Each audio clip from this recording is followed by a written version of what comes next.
All right, I'm going to call this meeting to order. It's, let's see, 6:31 according to Fitbit. Please have a seat and if you would join me in reciting the Pledge of Allegiance, please. I pledge allegiance to the flag of the United States of America, to the republic which stands one nation under God, indivisible, with liberty and justice for all. All right. First of all, welcome to everybody. If you've been to a meeting here before, you probably noticed we have an audio system now. I know that's been an ongoing question, so you should be able to hear all of us and we should be able to hear all of you as well. With that said, with the microphones throughout the audience, just, extra important to just make sure we're talking one at a time here. If you have this is your first meeting down here and the first time seeing the town hall, I'm glad you're down here and you get a chance to take a look at this beautiful building. So obviously we got more people here than normal, so that's excellent. Along with that, we've also got should be able to see Zoom and show other things. This is also new just for tonight, so it's going to be weird with it over my shoulder, but we'll do our best here. Let me see here. All right, first thing on the agenda here is we'll start with the warrants. Brendan, you've got the extraneous warrants, please. Thank you. I have an industrial park warrant that looks fairly normal. It's just our three Green Mountain Power invoices, all related to the industrial park, of course. So May 15th, 2023, industrial park warrant, $636.40. I make a motion we approve. All right, any discussion? All right, all in favor? Aye. Thank you. So we have a stormwater utility warrant. It's another invoice from EIB, the consulting firm that's been managing the stormwater utility the last several odd months. The invoice is the amount of $12,139.55. It's the only invoice on the warrant. The warrant's dated May 15th, 2023. I'll make a motion we approve. Second. All right, any discussion? All in favor? Aye. Thank you. Okay, Thanks, Brendan. I have the general fund warrants dated May 12th, 2023 in the amount of $79,516.04. Two big ticket items on there are the rec department reimbursement to the city of St. Albans and the health insurance payments in the amount of $24,881. Make a motion, we approve this warrant. Thank you. Any discussion? All in favor? Aye. Aye. Thank you. And you got payroll, Jeff? Yeah, I have two payroll warrants. The first warrant is dated May 5th, 2023. Nothing out of the ordinary on it. It's for the amount of $22,810.30. Covers just the normal payroll stuff. And I make a motion that we would approve this warrant. Second. Give any discussion? All in favor? Aye. Thank you. I have a second payroll warrant dated May 12th of 2023. Very similar. The amount is $21,522.91. And I will make a motion that we would approve this warrant. Thank you. Any discussion? All in favor? Aye. Thank you. Was that Jack that seconded that motion? Yes, Yep, it was. Jack. Hey, Thank you. Jack, you need to speak into your microphone a little clearer. You can change it. Oh, I put it up, so.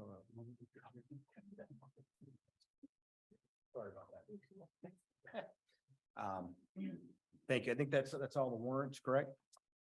Next up, we do have just the minutes, and I think the only minutes we need to review and pass are the minutes from our last meeting on May 1st, regular select board meeting. Motion to I'll make a approve those. motion. We accept those minutes. Thank you. Any discussion? All in favor? Aye. All right, thank you. Let's see here. Is Next, there a second set of minutes in there? There was a second was there one. May May 11th? 11th. Your special one from Friday or Thursday? you're right, we did have a special meeting, May 11th. Thank you. Entertain a motion to pass those. Sorry about that. Thank you. Any Second. Thank you. Any discussion? All in favor? Aye. Thank you. Are any I missed? I think that's it, right? Next up, we do have public comment. And again, since we have a larger crowd tonight, love to, just to kind of repeat those rules of procedure that we normally have. We do have a mic set up over here on the side. Again, if you'd like to make a comment, if you'd come up, just please state your name, your town of residence. And I think we have a 3-minute time limit. We'll have Megan and AJ do the timing for us. And one trick I learned back from holding debates for middle school kids is at about 2 minutes and 30 seconds. So when you have 30 seconds left, they'll hold up a manila envelope telling you got 30 seconds, just wrap it up. And if they hold it up a second time, then that'll be our 3 minutes. All right. Obviously, public comment, you speak about anything that you'd like right now. I think some people might be here for the state of Vermont's presentation, just a little bit down our agenda. If you want to wait and make a comment specifically about that at that time, you'll have a chance after we hear from folks from the state and then the select board talks. So you might have a chance there, but if you want to say something ahead of time, now's the time to say something. Anyone want to make a public comment? Okay, start back there, please. Just a point of order also, you have to get really close to that mic. It works wonderfully, but you have to be close to it. Okay, well. Hi, I'm Liz Jackson. I'm from Bryce Brook. You all know me. We're actually back here. I'm here with my husband and the president of our HOA. It's been 2 weeks since the last time that we've heard anything about what the state was looking at for our Act 250 violation. And we have not heard anything. This whole thing started way back in October 3rd of last year. So we're 7 months into this, what are they gonna do? And we do appreciate the fact that you all have had Alvo Gel help us out, but we feel like it's really getting long in the tooth, and we'd like to get some kind of resolution or figure out what direction we need to go. Thank you. Do we have any updates, Al or Carrie, from 2 weeks ago? Anything else? We are going to talk about a formal response letter this evening in your packets. And 2 weeks, unfortunately for us, I'm sorry, it might seem like it's been not a long time, but we have actually done some work on that.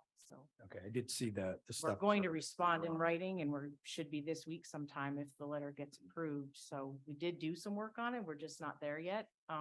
Unfortunately, with these kind of things, it takes staff work, and then the staff has to bring it to the legislative body, and they only meet twice a month. So that's unfortunately why it seems to drag. It seems like it's dragging, but we haven't forgotten about you yet. Thanks. We're not going to forget about you. The yet part was inappropriate. Yeah, so it is down there. Any other public comments?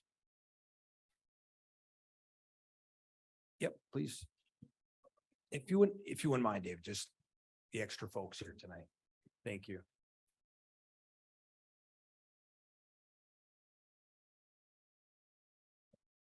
Thank you, David. Sorry, I just noticed that.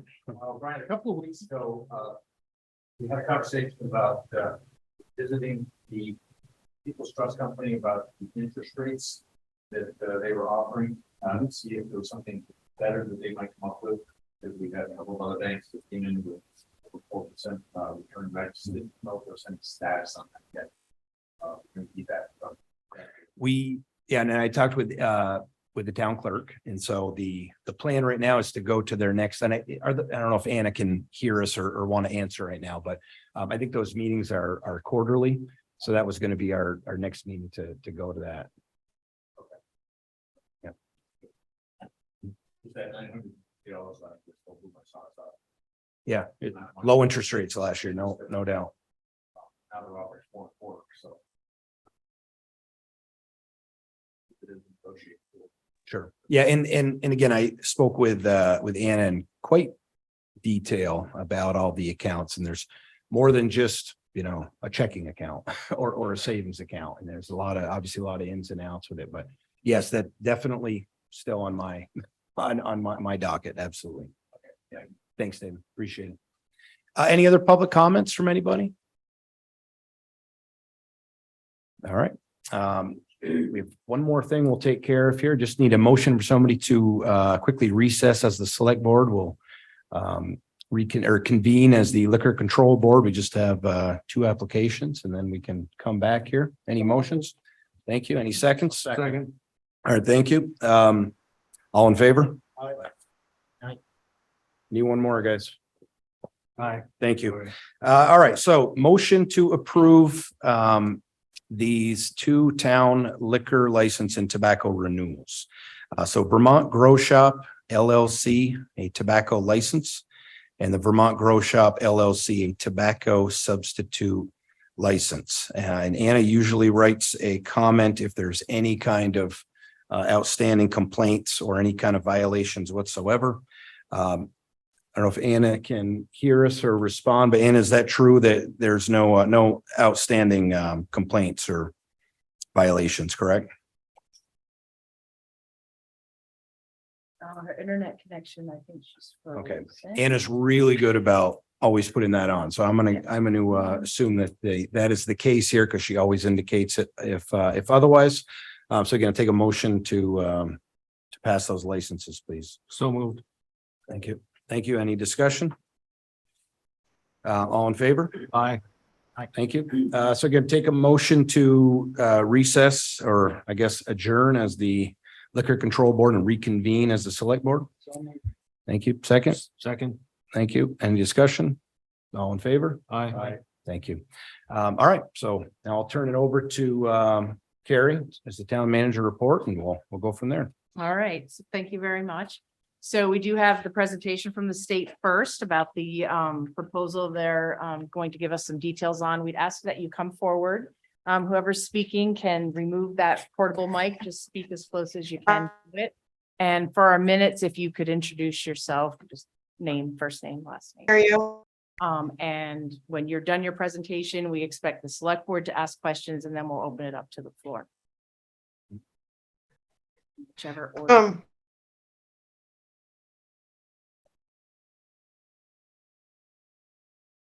Trust, I do.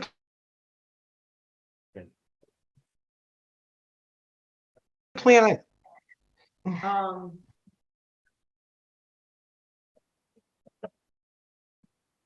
Sorry, Anna, it's not coming through. Go for it. All right.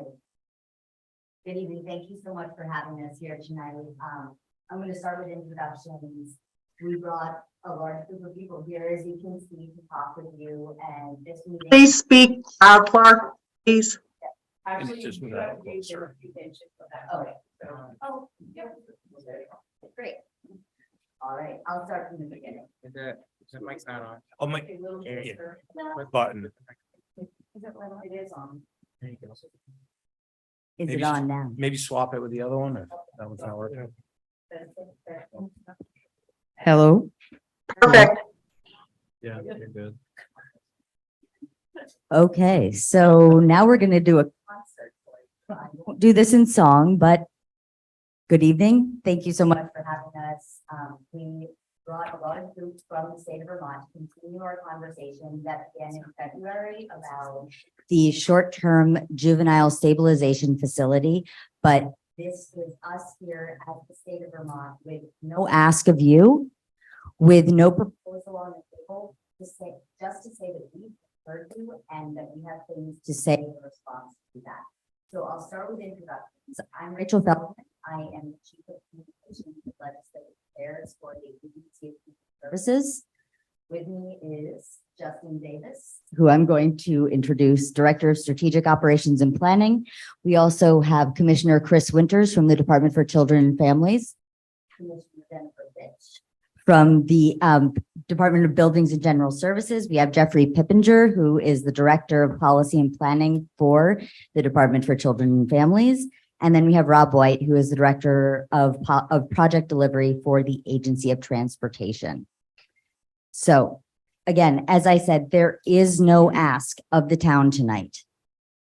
We are here as partners, and this is a follow-up, but we brought these key leaders here to say that we've heard your concerns on what we presented in February, and there are two key things that we know. We know that there is, number one, a piece of land that is owned by the state that is next to Northwest State. Two, we know that the state is going to have a need for that land at some point, likely in the near term. What we can promise is one thing, that we will continue to come here and continue talking to all of you throughout this entire process, whatever the plan or considered plan may be for that land. Nothing is going to happen to the town without the town. We know that there is some tension and there's some history with how Northwest State Correctional Facility was constructed and how that communication happened. And I think that happened before some of our time. We can't go back in time and change that, but what we can do is do things differently moving forward. So to that end, I do want to turn it over to Justin Davis to talk about what we are as the state looking at for our facility needs, and to follow up on what we want to say to you as the town as a thank you, first and foremost, for being such good neighbors to the correctional facility, which, having worked in DOC, I will say to all of you, is one of the model facilities, and that is a true testament to Franklin County. The staff from that facility are drawn from Franklin County for the most part. It's a true pride in Franklin County. So we know in the state and the town, but it's not about this. So I'm gonna turn over to Justin. Thanks again for having us here. Again, I'm Justin Davis, Agency of Human Services. Two things I want to bring up to the group. First, as Rachel mentioned, there's the vacant plot of land. We're looking at several potential locations to site a temporary stabilization facility for the Department of Children and Families. And DCF, in a moment, is going to give you a short presentation about that. We're looking at a variety of sites. St. Albans is one of the sites. We have certainly not made a decision to put this temporary facility here, but we want to let you know upfront that we are thinking about it. And again, we'll give you the details on that in a moment.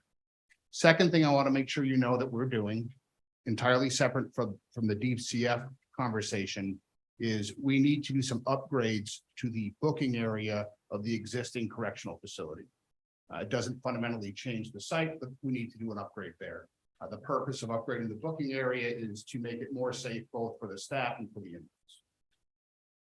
When we're finished with our presentation, which DCF will do in a moment, we're going to have one of our sister agencies, the Agency of Transportation, give you an update on some of their projects. We thought since the state was here taking up some of your time, we might try to have more than one agency give you an update. Thank you very much. Turn it over to Chris.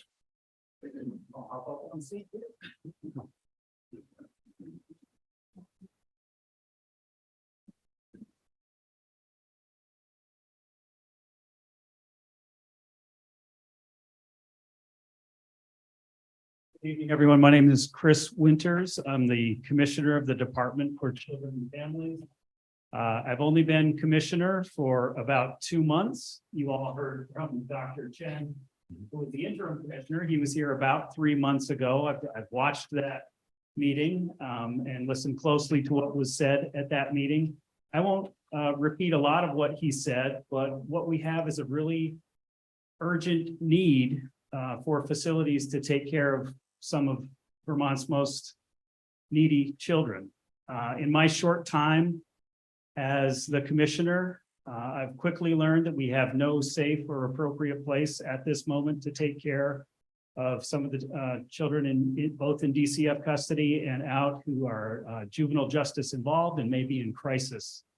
And I think as Dr. Chen put it when he was here, it's like operating a hospital without having an emergency room. We need that high-end system, a short-term stabilization location for kids to come in and out of, hopefully for a very short term. We are searching across the state for a permanent facility, but we're looking for something to bridge the gap. And we're looking at all options. We're looking at state-owned land. We need something, an area where we can treat these kids appropriately. These are our kids. They're already living in our communities, and we all have a responsibility to care for them. St. Albans has done more than its fair share, really, with the correctional facility over the years. and many other communities have stepped up as an appropriate place to treat some of our most vulnerable youth. The way that we're treating these kids right now is doing them a disservice. They're in emergency rooms, they're in sheriff's offices, they are being staffed in apartments. So we are really seeking out an urgent need to place a facility somewhere in the state of Vermont, both a temporary and then a permanent. It puts the kids at risk and it puts the staff at risk if we don't have an appropriate facility for that. What we're talking about is a temporary solution, a stopgap measure to get us to a permanent facility. And we're looking at plenty of viable locations across the state. This is one of the most viable that's been identified so far. So again, I really appreciate your willingness to listen to us tonight. We want to keep the conversation going and hopefully be able to work with the town into the future. And I'll just note that I do miss the wood paneling. I used to come up here with Jim Condos for the transparency tour. I see Anna on the call here. We visit the town hall once every other year and had a lot of good times there talking to folks about government transparency. And that's what we're trying to do here as well, is be open and honest and communicate with the town about what our intentions are here. So thank you for the time. Thank you.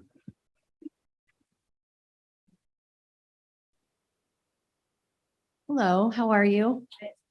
Awkward to look this way. So I'll say hi to everyone to my face. So my name is Jennifer Fitch, and I'm the Commissioner of the Department of Buildings and General Services. Most of the time, I don't know who we are because we're behind the scenes, but we provide all internal state services to make state government run efficiently. We also have all of the buildings and grounds underneath our jurisdiction. So we have about 4,000 square feet of space across the state of Vermont. And that includes 3 million square feet or 400 or 240 buildings that are state owned that we maintain and we care for every single day. We have some of the most dedicated custodians and maintenance mechanics that work for us. So I'm here because we are the designers and builders, and we wanted to give you a little information about where we are today in those plans. We are looking to construct a modular unit, again, temporary. So this will not be a stick-built facility. This will be a modular facility that's built off-site and it's brought on-site, again, temporary. It will be built for approximately 5 years. That's about how long it takes us to build a brand new facility if we're starting with our funding request today with the legislature. So that's likely the time horizon. There'll be 8 beds, so it can provide up to 8 beds for youth. There's also space within the facility for what we call those programming areas. So education for the children, or a workout space, for example, for the children. There'll also be a place, there'll be a kitchen for them as well. And then there'll be some staff areas. So bathrooms and conference room and some other staff office spaces. And we have heard you loud and clear. We did get some feedback from the community. We will have a fence that surrounds our proposal is to put a fence around the facility. It will be a secure fence. Typically, we put them at 14 feet tall, and you can also put shrubs and other things around it. So you can't see it's not visible. But we heard you loud and clear, and we're happy to incorporate that into the design.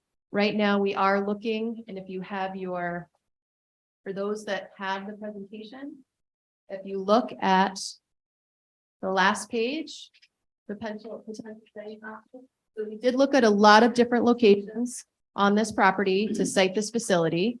There are some challenges with this site because there are some wetlands. It can be wet in certain spots, and we can't install something in a wetland. So we did look at a lower area on the site. That was some other feedback that we got, but unfortunately it doesn't work just because it's too wet.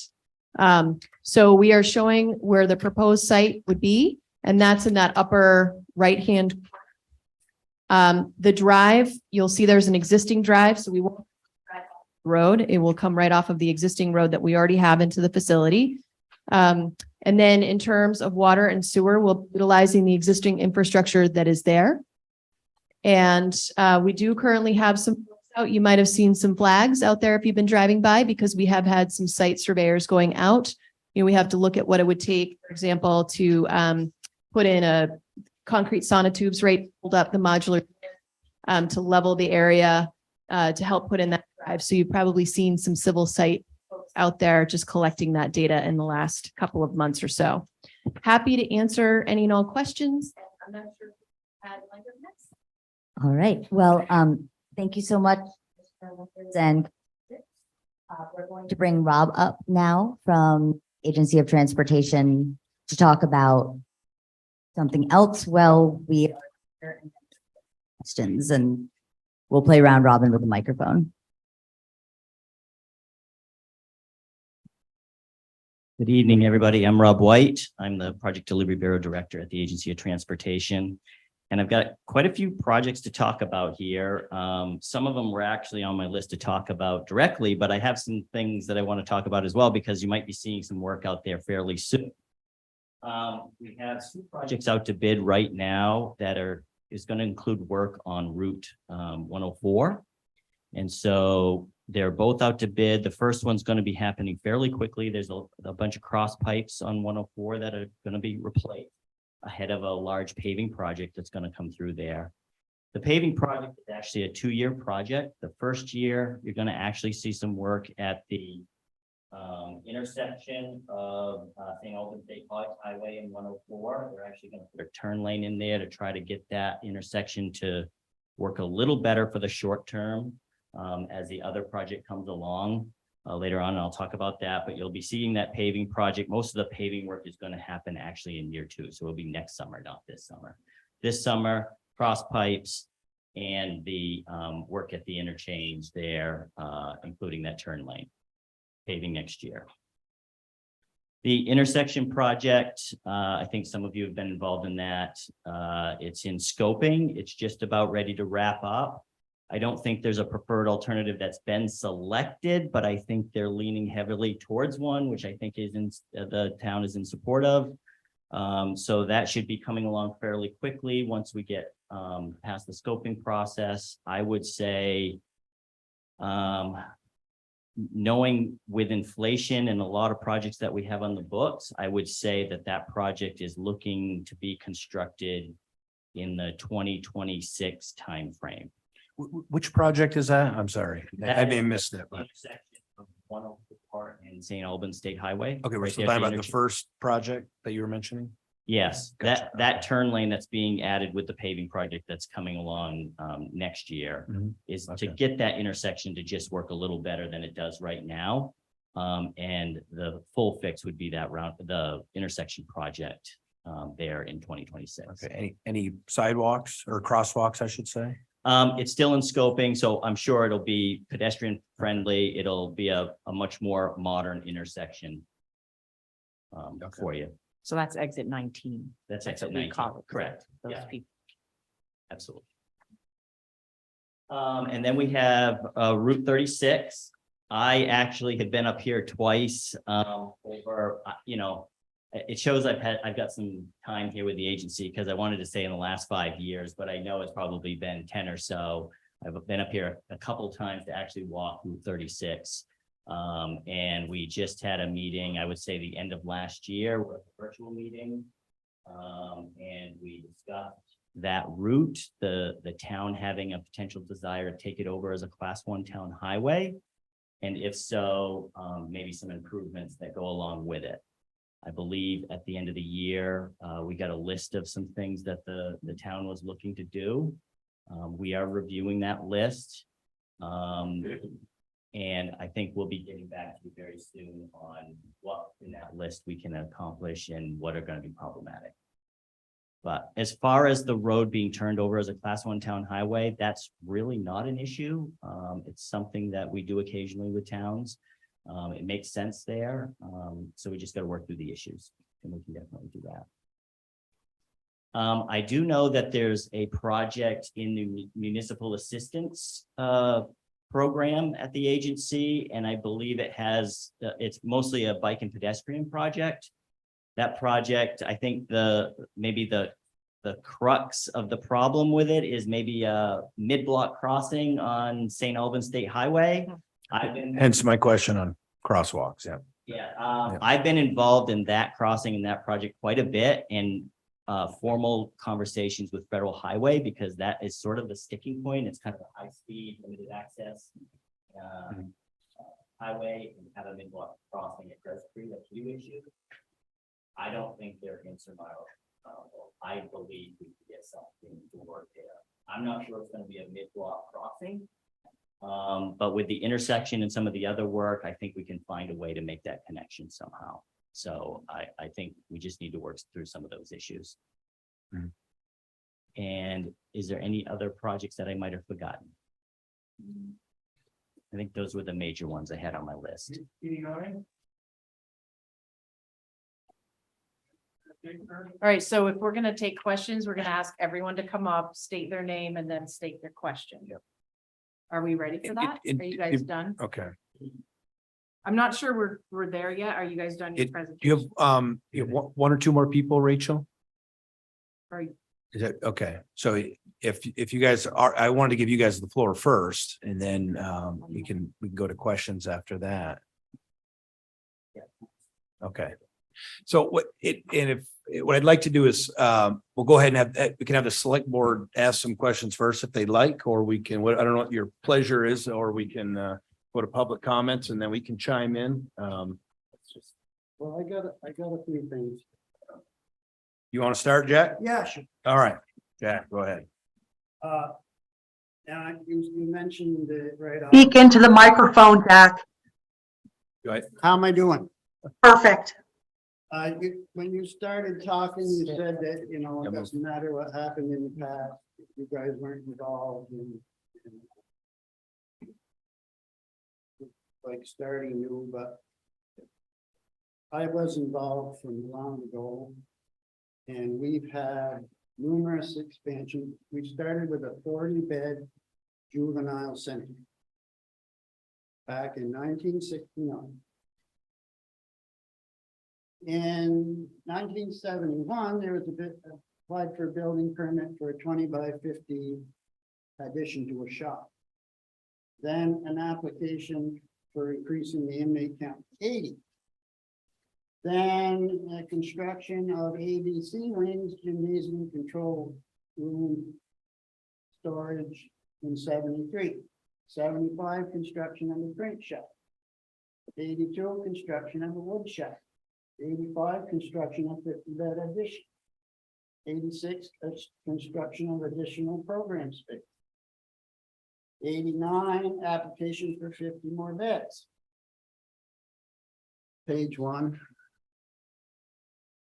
The big question. Oh, and there was construction of the 50-bed in 89 and a program building. 1990.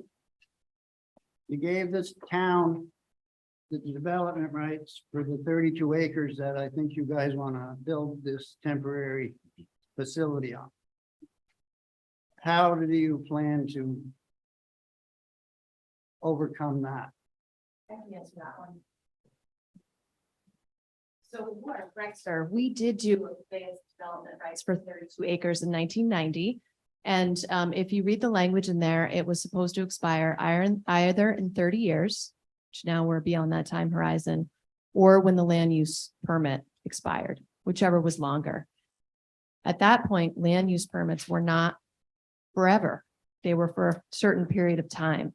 And then A&R and the legislature changed laws. And so land use permits were extended indefinitely. But when the conveyance was given, that wasn't where we were at the time. So I don't believe the intent originally when we did that land conveyance was to be forever. I think it was to be an ongoing conversation with the town when it came time for that to expire. So our plan right now, and we would have to work with the town to do this if the town was open, would be to be able to reduce that conveyance. It could be temporary, it could be permanent, it could be whatever we all decide together as a community. And then we would have to extend the correctional overlay, which is zoning. So we would go through the zoning process to be able to extend that overlay. Again, could be temporary, could be permanent. It's a conversation with the community and all of you. And then if we could make that happen, we would then install the temporary facility at the earliest. We think it's 12 months from today, earliest, and that's if, everything goes great. And then we would be there on a temporary basis. We already have money in the capital bill, thanks to the legislature.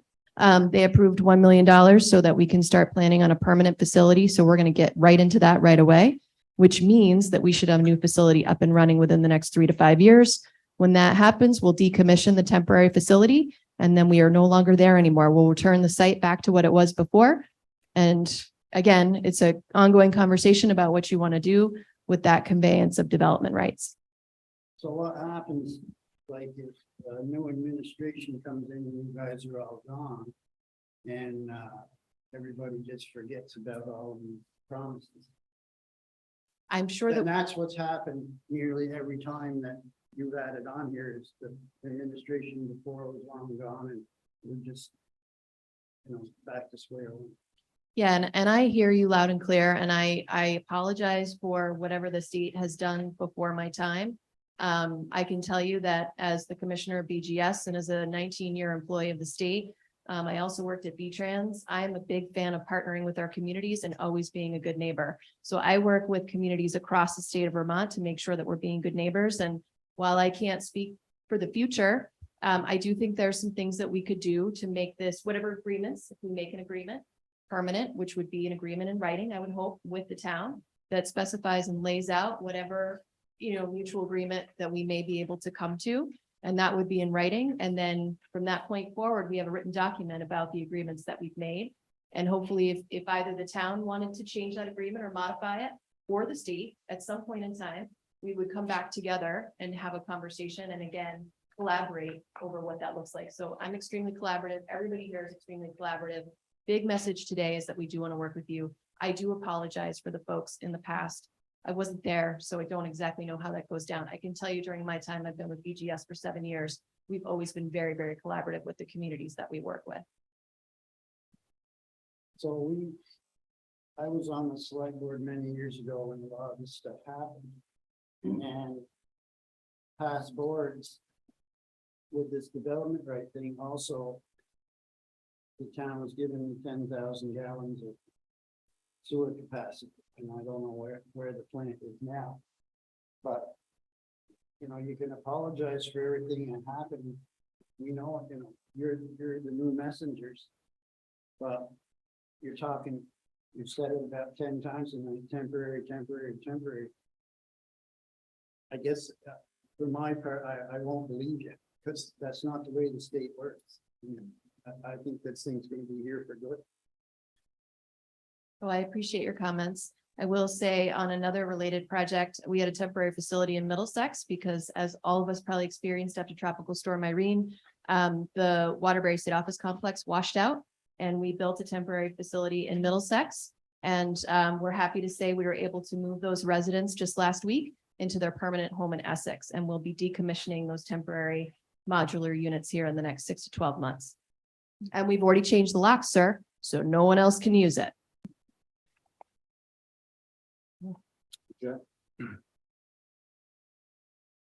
Go, Jeff? Thank you. Okay. I was going to mention, it's funny, the prison's been down there for as long as I can remember, long as I've been alive. I've always, it's always been there. Lived here my whole life. And I didn't really know too much of the history of it. So I did, we kind of looked into it the last few weeks, and our town staff were really able to compile all of that, which has been interesting. I didn't realize it was started in 1969. I didn't realize it was started as maybe there's irony here, maybe there's not, but it started as a juvenile facility. It's expanded, and I think it's now approximately 250 beds. And it looked, as we look through, it appeared there were 5 lawsuits or so over the years where there was the town and state didn't see eye to eye, and town's 0-5, it looks like. And it looks like one of the lawsuits ended with just saying that basically the town or the state can do whatever it like within the fences, but outside was different. And then the 1990 conservation easement. My question is though, right now, and St. Albans has done, certainly its share, it's carried a big piece of the weight. I'm open-minded though, and it doesn't mean St. Albans isn't willing to do more in this area or something else, of course. But you can see, I'm not going, we're not going to take a poll, but I think a lot of people, this is a very important topic to them. Again, I didn't realize growing up in the 80s when I went down and visited as a Boy Scout, that was in the midst of another expansion. I didn't realize that the prison I saw back then was a lot smaller than the one that's there now. Question on the land use permits then. So my understanding was exactly what the first part of what you said, which was 30 years or the length of the land use permit, whichever is longer. I didn't realize there was a change there. So I mean, you're not a judge. I guess I'm trying to understand, first of all, does St. Albans Town have any standing here? I mean, if it went to court, sounds like that would get overturned if you don't have an easement anymore. So I'm not a lawyer, so it's hard for me to answer that question. A lot of times lawyers look to intent. So I've worked with a lawyer now for several years. So a lot of times they look at intent and they look at what was the intent at the time that the agreement was made. Right? So at that time, land use permits were not infinite in a period of time. So it would surmise, but again, I'm not a lawyer, to say that at some point, I think that the understanding is that would come to an end and then there would be another conversation, or before it comes to an end, I should say, there'd be another conversation with the town. We understand, and if you look at the conveyance of development rights, it's all about agriculture. It's a beautiful spot and a beautiful area. So again, we want to preserve as much of Vermont as much as you do as well. And again, at this point in time, and I can answer your question about the state coming along and saying we can do what we want. I can answer your question on that one. So I think, again, we're only talking temporary at this point, and we're only talking about the little amount that we would need. And again, it's a conversation and it's collaboration, and I think that agreement can look any way you want it to look. Hopefully it allows us to use the site if possible. And I think what you're referring to is called 4413. And basically what that means is that if we have a state run and operated site, it limits town permitting. It doesn't mean that we are not subject to local permitting. It just reduces the amount of local permitting that we are subject to. So that's what we mean when we say 4413 and talking about what that allows the state to have that makes us different from property owners, other property owners. Okay. Yeah, just one more question. I know on one of the maps it had proposed site out by the road. Another one's kind of in the woods behind the building, almost to the east of it. In a question I just haven't got a good answer on. I know some of our legislators kind of shared some information that seemed to indicate that a juvenile facility can't be within sight or sound of a prison, basically. And I don't just know from, working for the city for years, mowing fields down there, mowing the sewer area down there. It's the same distance away. I could easily see and hear. I'm just curious why the one near the road and not the one back in the woods in terms of at least sight and sound. So the one in the woods is where it's really wet. So we actually went out in the wintertime and looked at it, and you can tell it's really, really wet there. So that's why we can't consider that site. It's just too wet. And then in terms of sight and sound separation, really what it means is it doesn't mean you can't hear. It's how so you can hear, but you can't necessarily know exactly who it is that you're talking to, right? So they can't really see you all that well. We can put things, right, visual barriers up so you can't really see. And then hearing is, you could still hear voices. It's just you can't necessarily hear them distinctly from one person to the next. So that's what sight and sound separation means. It doesn't mean that you can't hear at all. It just means that you can't tell who it is that you're hearing. That makes sense in terms of the distance. Okay.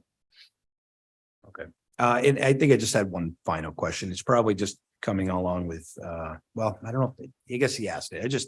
One question I've just had down is, how do we know it's temporary? I mean, how do we know that? Because I know for myself, it just changes the paradigm a little bit. If we know it's temporary versus Well, that's what it said in the past, but it hasn't worked out that way. How do we know it's temporary? So we build it temporary. So when we're looking at a certain time horizon, then we choose the materials and the systems that will go into that building. So Middlesex is a great example where it's a temporary facility. It is definitely end of life at this point.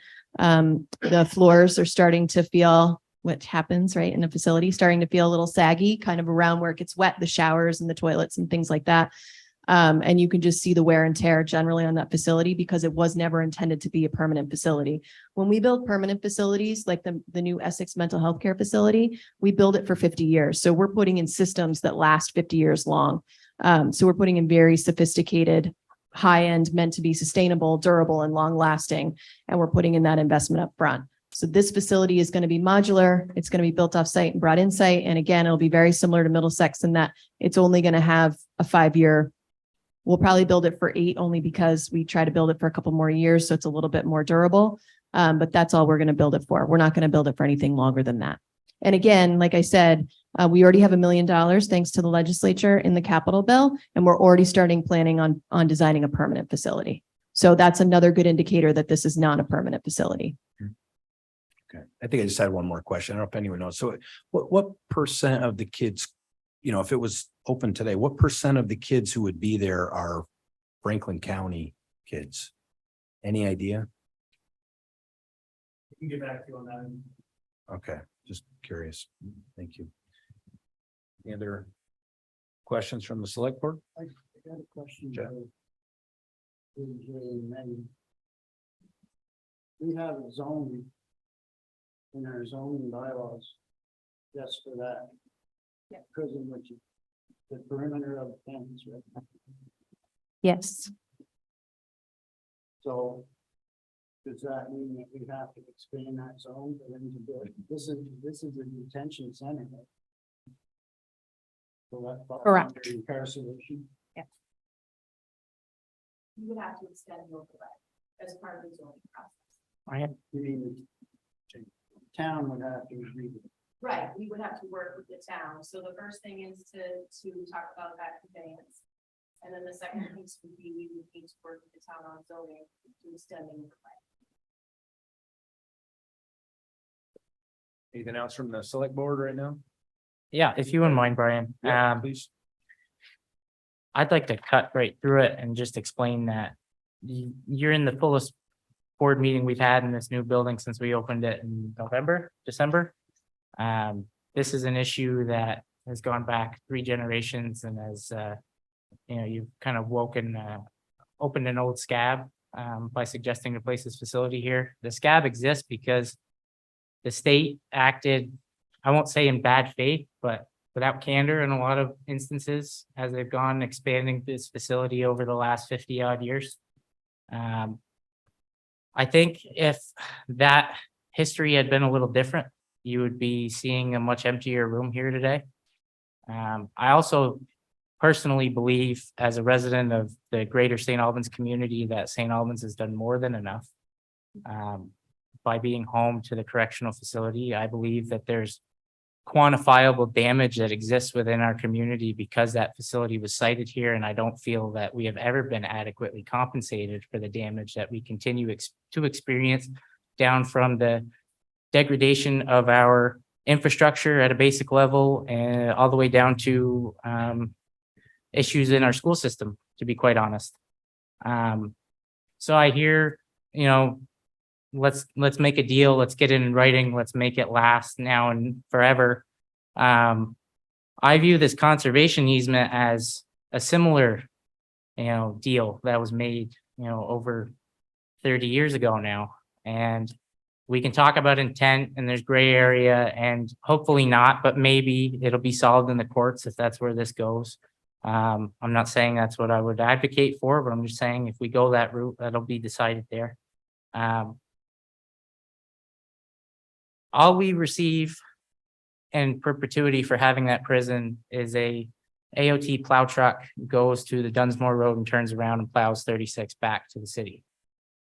That section of highway is one of the worst in our community. It's a perfect candidate for total reconstruction as far as I'm concerned. It's paved, And within 3 years, 4 years, 5 years, it's not safe to ride a motorcycle on.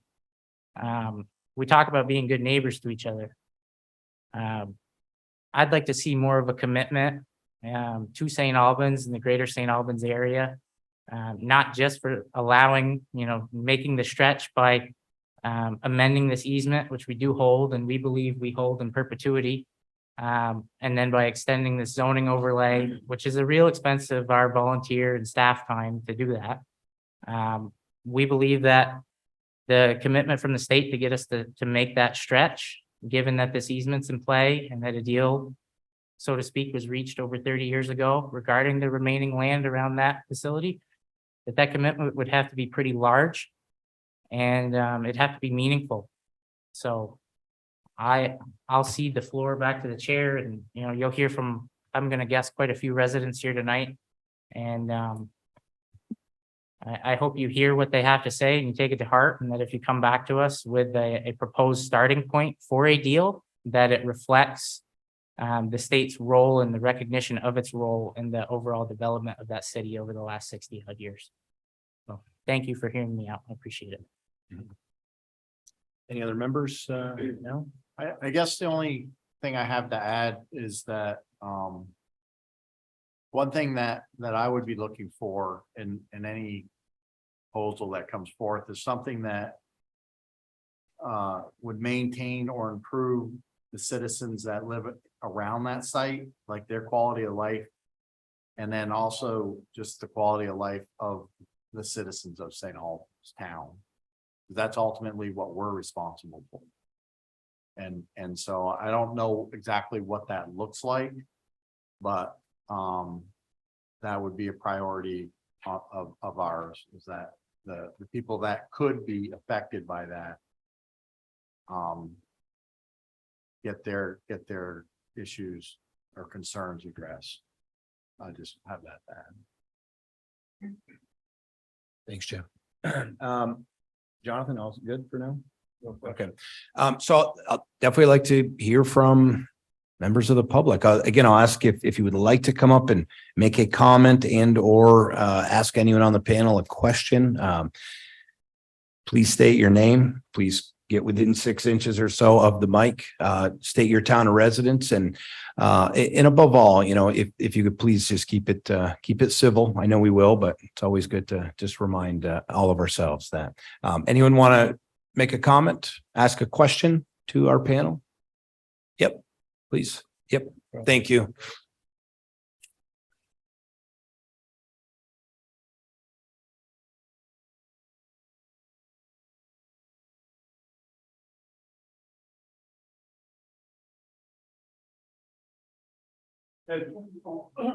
I'm the closest neighbor to the facility on Newton Road. And I've watched it all take place, and I've tried to be, excuse me, passive to the whole thing, because we always figured there's nothing we can do anyway. But I'm thinking as a farmer who had to make with what he had and get by. I hear them talking about $1 million that have been allocated to build a temporary facility. It would seem like a temporary place for those 8 beds would be nice to take them out of state and save that $1 million for a real facility that they're gonna build somewhere. When the sewer plant was approved, they were going to put some trees around it to buffer the sound of the siren that blows constantly. I live with it. It's been there. They didn't put any trees up. I had to plant trees to stop the sound. The lights coming down the road shine right in my bedroom window. They come down the road. So we planted those trees, but trees are a long process, as most people know. And they didn't grow overnight. But we had to plant them after we saw that the state was not going to plant their trees. So I'm disappointed, I guess, is the word, in what the state had said they were going to do and what they did do. And I know they need a facility for these young people.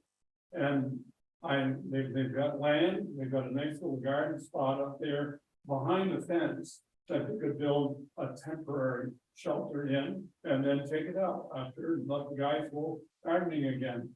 But I'm almost insulted to think that this has gone on and on and on. And they expect us to just roll over and take it again. And I'm sick of it. I don't want to take it anymore. Thank you. Thank you, Tim. We clarified, Mr. Yando, that $1 million that they were speaking about that got passed on a funding bill, that's just to help plan for the future full-time facility. The actual allocation that they requested from the legislature, and I believe were granted through one of the various funding bills, was over $4 million for this single facility. So this is a $4 to $5 million temporary facility. Am I correct in that? Yeah, they're not cheap. They're not cheap. If you're gonna only put 8 beds in it, for goodness sake, send it to Tennessee. And get them Well, cared for until you really build something that is needed and will work. Why waste time and money moving around with something that is not gonna be efficient? It looks to me like we're trying to create jobs to the state people so that they can keep their jobs. If that's what we're going to do, then we can give them some work rather than take advantage of the taxpayers. Thank you. Thank you, Ted. Did anyone on the panel want to answer a few different questions there, but anyone want to make any comments? Start over, I took notes. I can look into the concern about the siren sound and the view shed from the plant.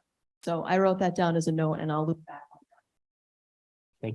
Okay, Thank you. thank you. And just a reminder again, too, if we can do our 3 minutes, and I just want to make sure, Mr. Bushy, do you want to? Yep, please, please.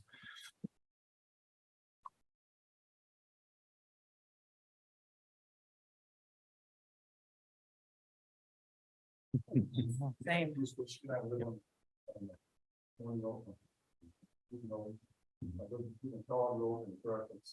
Need to speak up, please. Just a little. Yeah, might have to just Sorry. angle it up a little bit. We didn't know you were coming tonight, so we would have had it higher. There we go.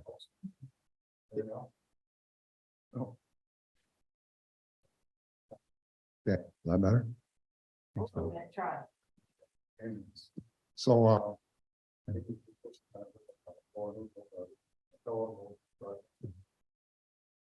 I'm well aware, you see, my daughter had taken kids in there, kids, and she had adopted, so I know that. I'm still a young guy, but to put it down there, I think it's just ridiculous to do that. And there, person. I'm gonna see right from the get-go, so I can tell you what he's talking about, right from the get-go, and I was supposed to be just the kids that get into trouble. Now it's a maximum security, what,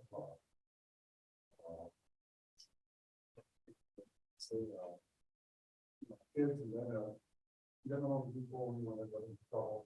Then with the maximum security. Then he turned it into a prison for them. Then he turned it back into another prison. And now you have the worst people in the state out. I've lived there for over 40 years. The summertime, that road is very narrow. That means there's going to be more traffic. As there is now, in the summertime, there's even more traffic because of the people coming back. Staying on camp, something like that. So, the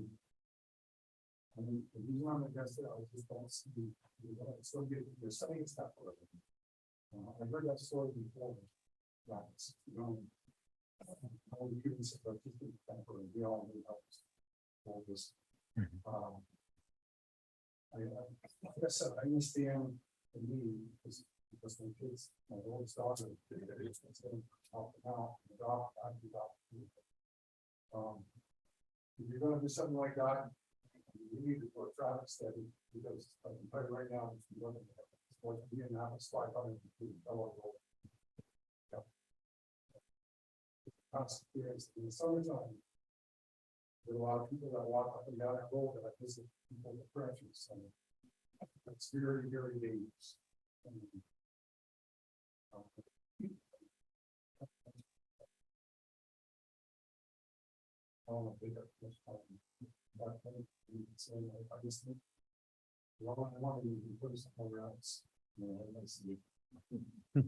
No, I'm just thinking you better invest in something else. Conditions. Just see that. And treat people.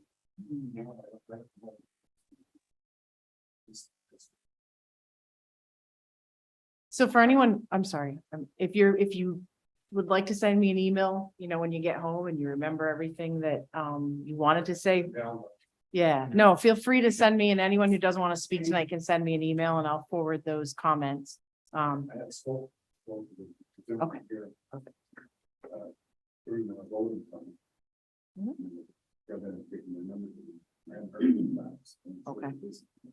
All right.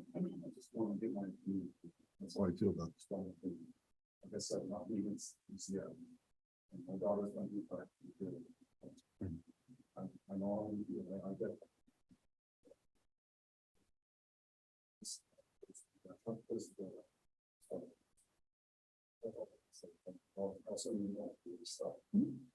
Thank you. Thanks, Bruce. Anyone want to, I'll just keep having folks up, but if anyone wants to jump in, feel free. Okay, just want to make sure you know. Ms. Luno, do you have your name up or your hand up? Yep, please.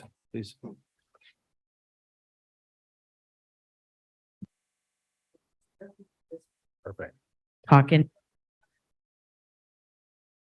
Now. P1 can't hear you, so, okay. Can I do do that? that? Yes, please do. I'll make notes. I grew up with a father who was deaf, so. I'm sorry, Ms. Luno, just, so I met you, Karen Luno, right? Long time, yep, in the city, but long time St. Albans Thank person. you. My name is Karen Luno. I vote in St. Albans City, but I pay taxes to the town and the city, and I'm happy to do so to help provide the services that we all want in a democracy. I want to thank the good folks who came up here. It makes me proud that these public servants work for us. They're articulate, they're intelligent, and they're trying to do good work for people who are in need. And I want to make sure you understand that the folks here, though we haven't all introduced ourselves, as I look around the room and recognize many of my longtime neighbors. If I were to do a quick count of community service years, I'm not sure 1,000 years would cover it. And I'm not exaggerating. So the people sitting here know the community. They volunteer time as coaches, teachers, representatives, school board members, sitting on legislative bodies. And they know that all our children are not angels. Hopefully they grow into angels and productive citizens. And we know that sometimes we need to give them special help. So we're aware of that. I'd like to make a couple of points. Many years ago, we're local business people. My family are local business people, and we owned a nice piece of property on Main Street in St. Albans. And a police chief long ago, some of you locals are going to know who it is, used to like to come in. We had Green Mountain coffee and it was pretty good, and he got free coffee. And he said, do you suppose I could watch what's going on Main Street? And we said, sure. Well, he watched, and in the course of time developed a nice relationship. And he said, I hope you folks realize that the correctional center may have brought you jobs, but it's not your friend. Any place the correctional center is located has a cost to the community. It has a social. 30 seconds. Can I talk again later? It has a social demographic cost. And I would tell you that we have paid that cost, and we should have been assisted by the state. And it's a shortcoming on the part of all our legislative leaders both inside the city and town and outside and in Franklin County, that we didn't demand we get some assistance with schools and with social programs because we have paid a heavy cost. And I don't trust the state. You folks look like nice folks. And I don't think any of you live here in Franklin County. And I do want to tell you that you're going to go home just like everybody else went home. You're doing a job. Your job is to solve a problem. And right now, if it happens to have another negative social impact on us, it's going to have a negative social impact on somebody. So your job is to get things done. I want to tell you that we've paid dues. Somebody else in the state needs to pay their dues too. All of these children are in need and they belong to all of us in the state, not just the people of the city and town and Franklin County in general. And I would just tell you, I want to give my father a pat on the back. My dad, long ago, when the correctional center first came around, the plan was for the state to call it the St. Albans Correctional Facility. And he got up and made a fuss. And he said, we're not going to be labeled with that. We're going to be called, and suggested, Northwest Correctional Facility. I would tell you now that we shouldn't be the penal colony for the state of Vermont. There are other places in the state that have an equal responsibility, and if you folks are looking at them, I would encourage you to ask them to step up and be the good citizens that we've been. And I would also make a pitch that you still owe us. The state, and it's not really you are us. We pay you, you represent us. So you are us, I know that. And we need some help with the social issues we have here. The room is filled with former school board members, current school board members, current educators, and some of you folks might want to speak. We need some assistance here for the issues that the correctional center already gives us. So I would encourage you to go visit other fine communities. They're lovely, really. And you might like them. Thank you, Ms. Luno. But for the record, I gave you my 3 minutes. Anyone else want to make a comment or offer or a question?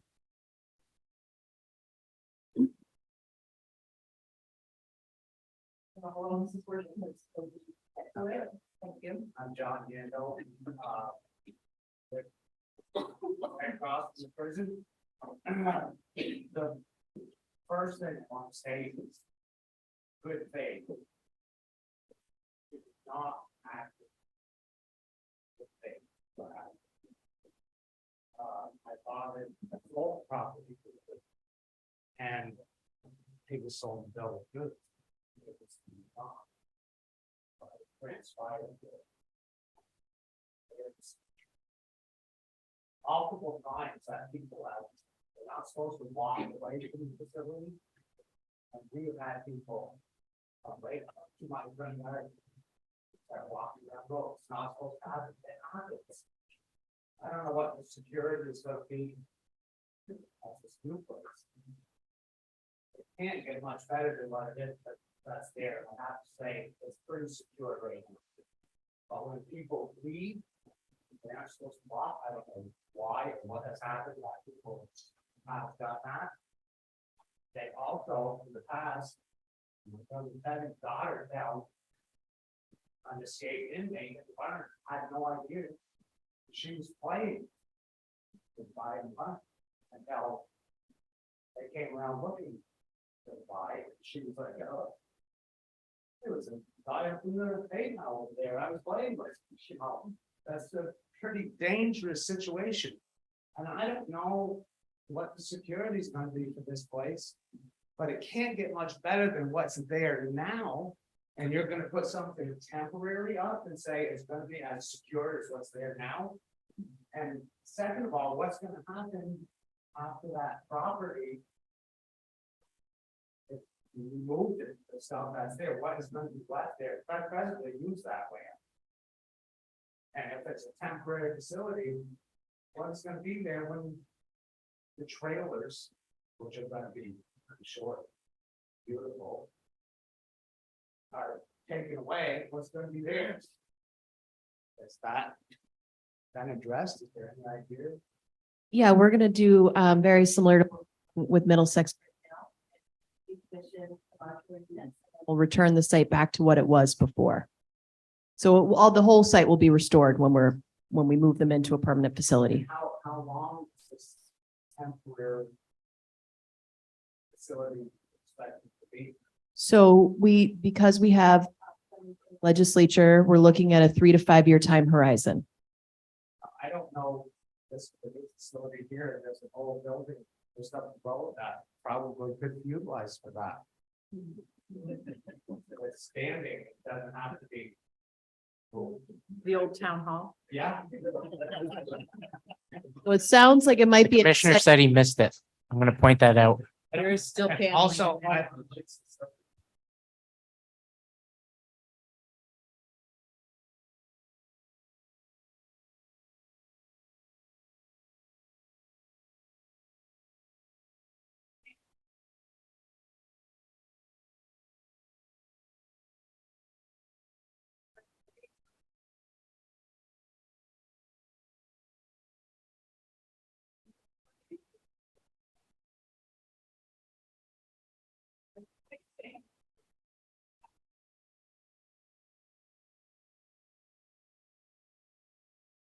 Standing right there.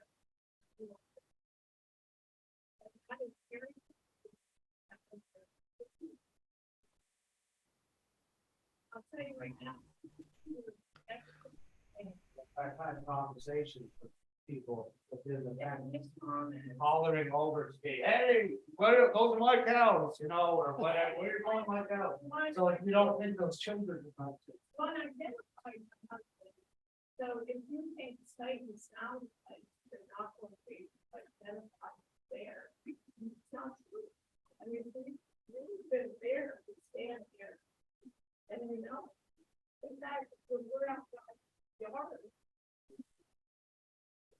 Probably garden or wherever. So now, excuse me, we're in the car and painting and doing all that stuff.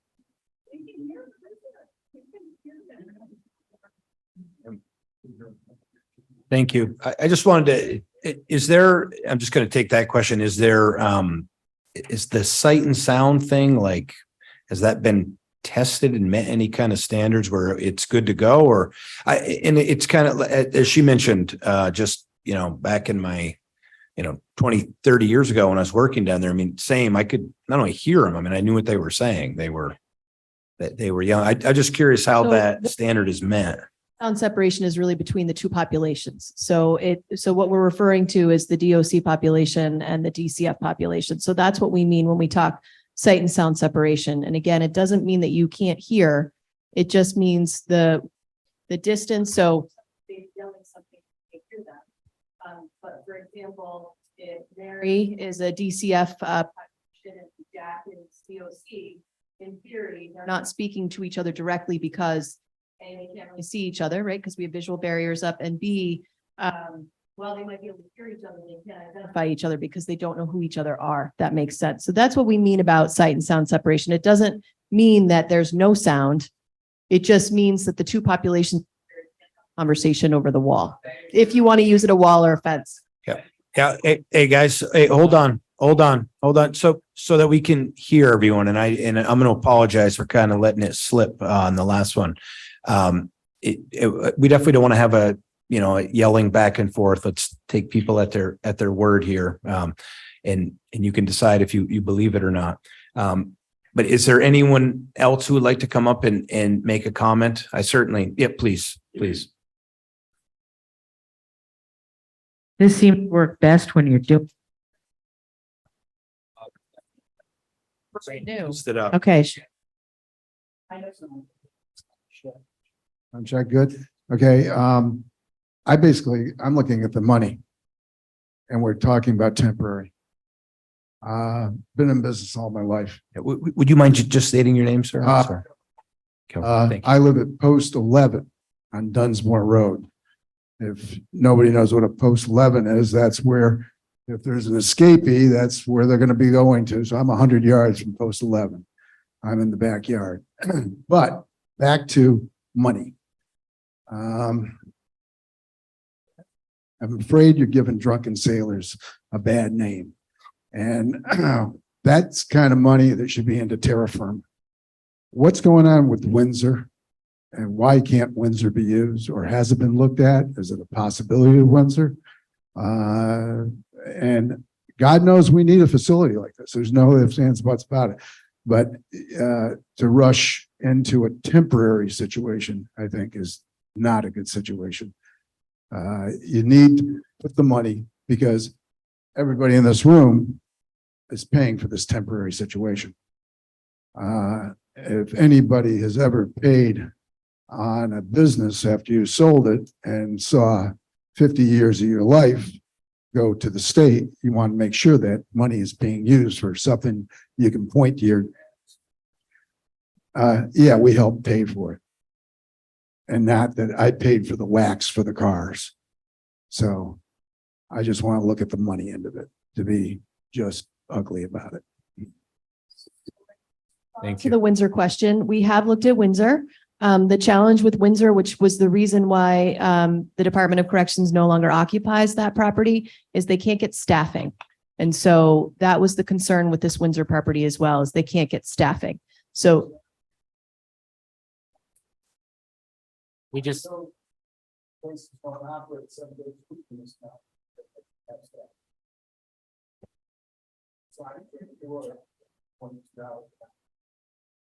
we just received an update from Greg Hale, the superintendent of the prison, and he said that staffing is major concern.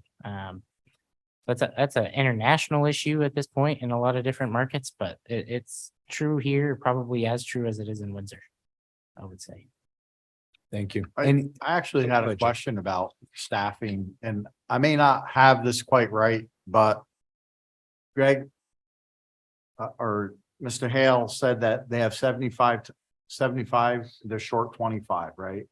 On the whole prison. Sounds about right. With a couple hundred inmates. And at the last meeting, you guys talked about having 24 full-time staff for 8 kids. I think that was the number that was thrown around. So there was a lot of staff for those 8 children, like a third of what would run the entire prison. And I just was a little bit maybe seeking a little clarification on why so many people relative to a maximum security facility 75 yards away. Like that ratio seems pretty intense. Again, I'm the new guy here. I've been on the job for 2 months. It's a high proportion of staff to child ratio in one of these. And I think it's talking about staffing patterns, probably over weekends, overnight. That what appears to be a 3-to-1. You've got clinical folks, you've got other people providing services. So I think it's a pretty high ratio of staffing. I just wanted to say, I don't know that we can overcome what's happened here in the past in St. Albans. I've worked with the state for 25 years, and I know better than to come into a room like this and say, I'm from the state and we're here to help, right?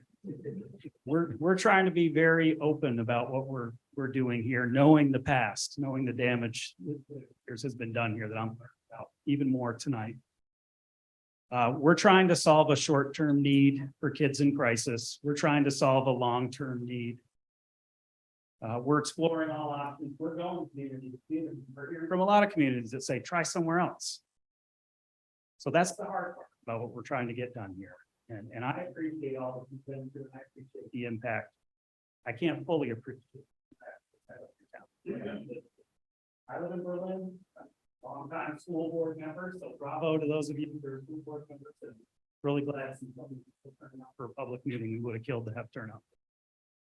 But I live in Berlin. I live 2 miles from the state psychiatric hospital. There's a treatment center down the road from me where young women sometimes walk off, and they ended up on my doorstep before with people following right behind her. These kids are in all of our communities already. A lot of communities are stepping up in different ways. Not asking, I said before, you know, you've done your share.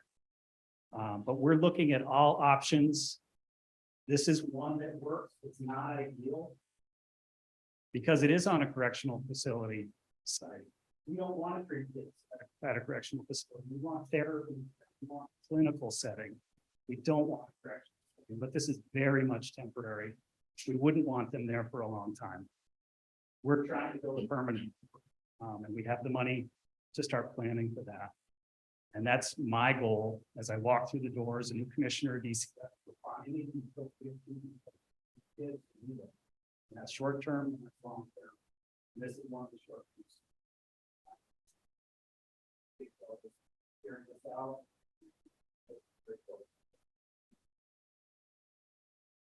Thank you.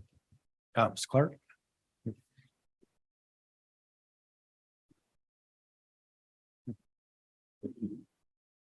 My name is Mark.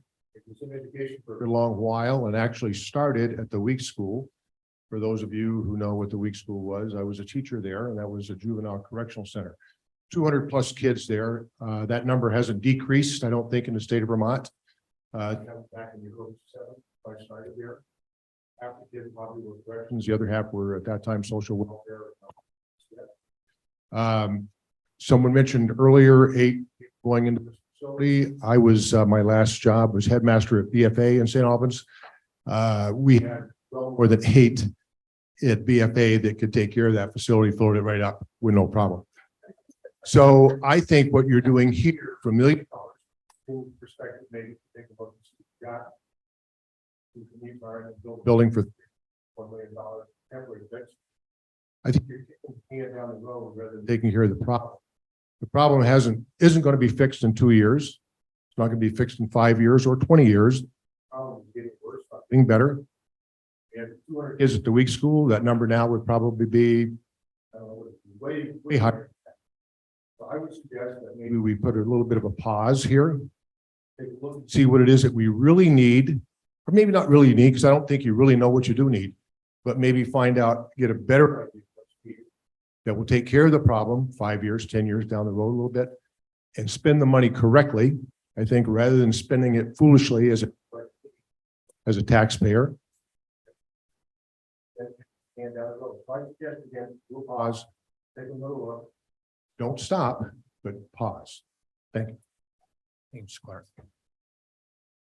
Any other comments from anybody? Comments, questions? Mr. Bray? Mitch. Oh, sorry, we'll have Mitch go and then.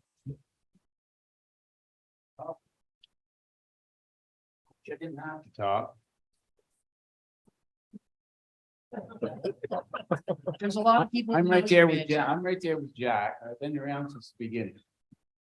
And I hate it. Whenever I come here, it feels like we're the bad guy. We're not the bad guy. I mean, the lady way down mentioned that that wasn't the intent for the development, right?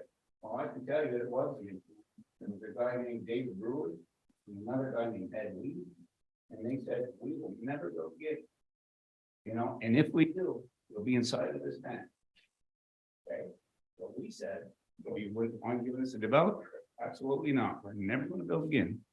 We said, besides, we don't have enough, our surface capacity is not, we only have 10,000 gallons left. That's why you wouldn't mind giving that to us either. Absolutely not. We're never going to build again. We got a letter from Madeline Tunin. I know it's just in her, that's how far back it goes. You know, everybody knows there's a need, but St. Albans over and over and over. You look every 5 years that we're coming back. Another 50 that. That's it. But the last time we thought we had it. If you want to use the excuse that the permit change, I don't buy that at all. The intent is there. A deal's a deal, and that's what Dave Burley, Ed Weed, and us selectmen met. We knew what it was that night. And you might want to fool with it, but we all knew what it meant. It was to never build there again. We did our part. Thanks, Mitch. David, do you want to make a comment? Mr. Bray?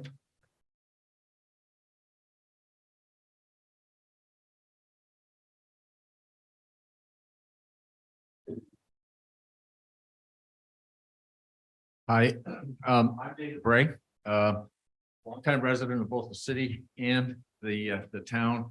And I've watched the prison transform itself over all the years. I'm a lot older than Brian is over here, so I've seen it all. One of the comments that was made earlier was that you were looking to partnership with the community. And I'm just curious if you consider partnershiping with feds. There's a building, I think I've got it right. It's either the NSA or the INS building up in St. Albans between where Houghton Park is, Lower Newton Road, Lower Weldon Street. That has been abandoned as far as I know by the feds. It's sitting there vacant. It's got air conditioning, plumbing, heating, little offices that would be, I think, an easy conversion to look at.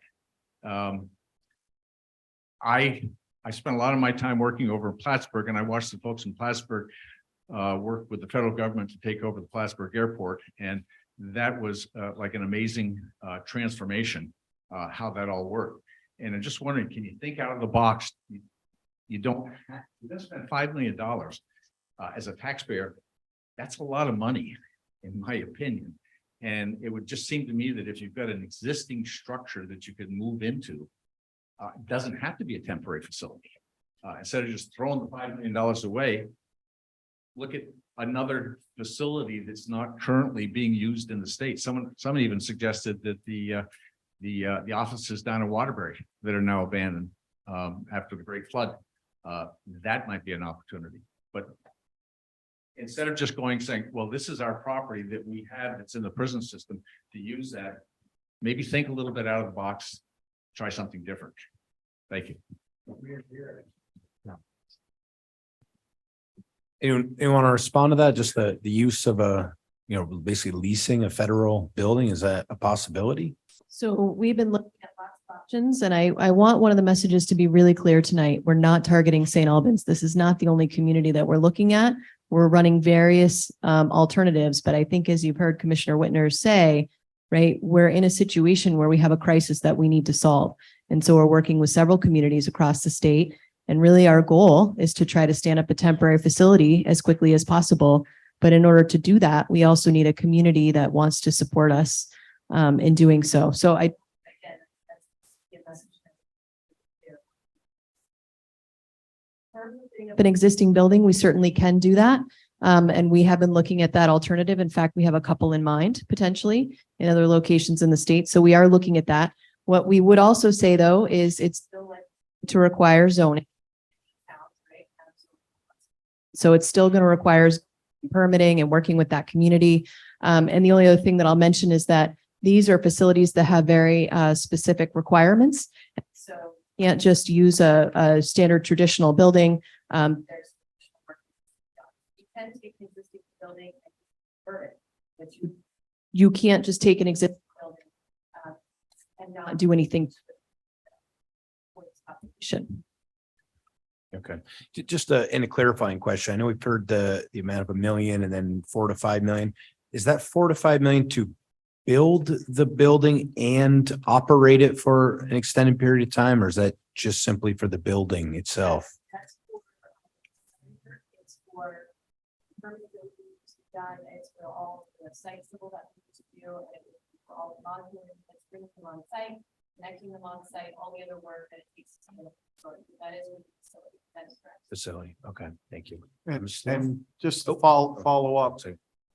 So that 8-bed facility that you're looking all over the state for, that's going to serve the immediate needs of the entire state of Vermont?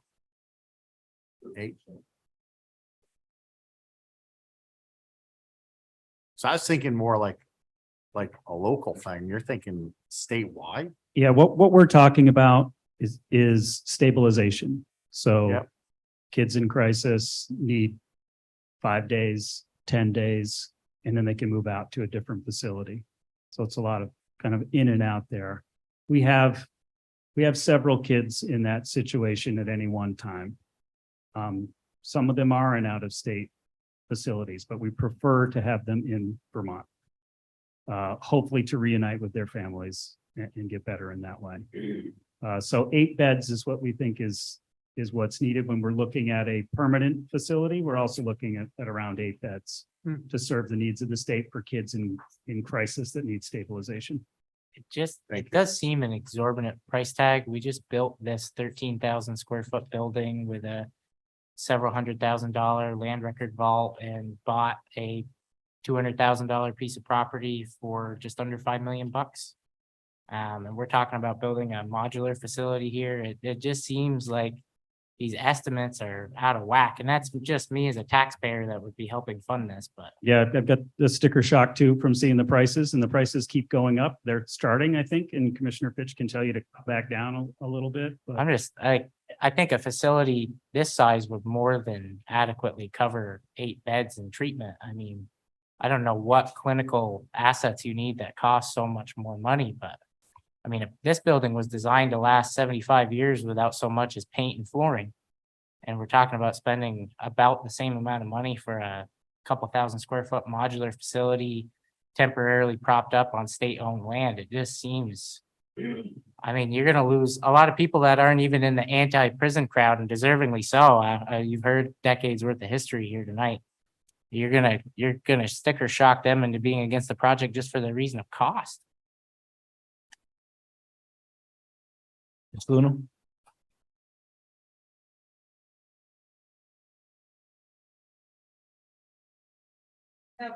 I did have other points to make. The first point I'd like to make is that I think Paul Clark, who I had the privilege of serving with as a school board member, he was headmaster many years ago. I think he hit on something. I question the model. I truly question the model. How many of us in this room, and I'm not poking at you folks, you're in a difficult spot, and I've been in difficult spots before, and you've got to deal with something right now. But if you had a child in crisis in this age, would you truly want them?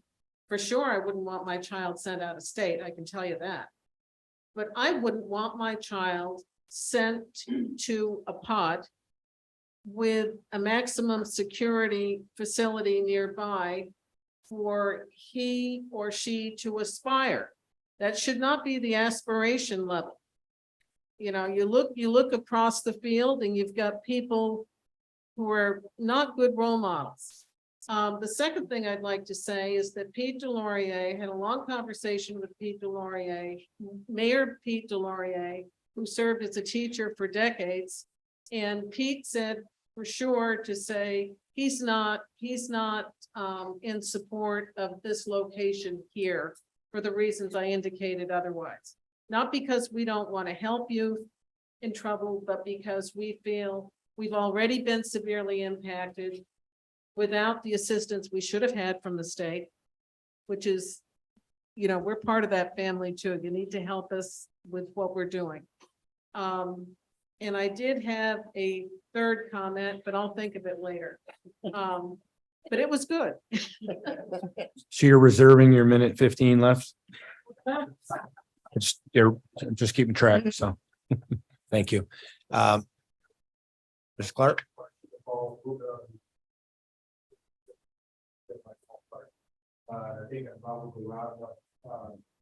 Is it picking up on Zoom though, Carrie? That part of the thing is the Zoom feed. Yeah, sorry. No, not really. Thank you. Paul. It seems just the Howard Center and Northwest Counseling Service and others, I don't remember who the others were offering opportunities for communities to have kids temporarily housed, and they would obviously get paid for that. And that was part of the package. I think they want to get paid.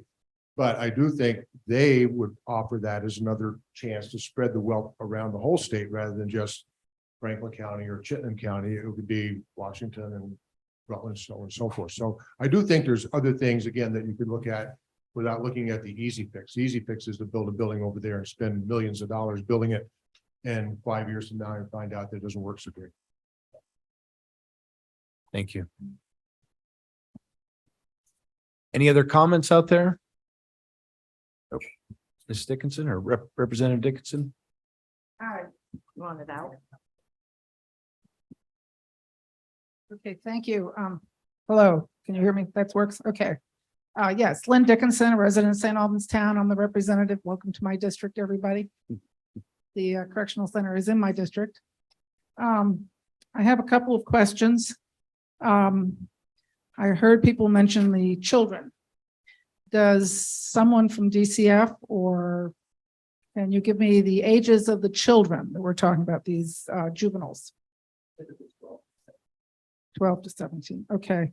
Are they in the custody of the DOC commissioner?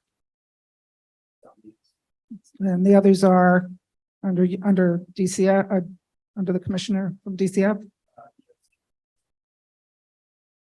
Justice involved youth are usually under DOC. Okay.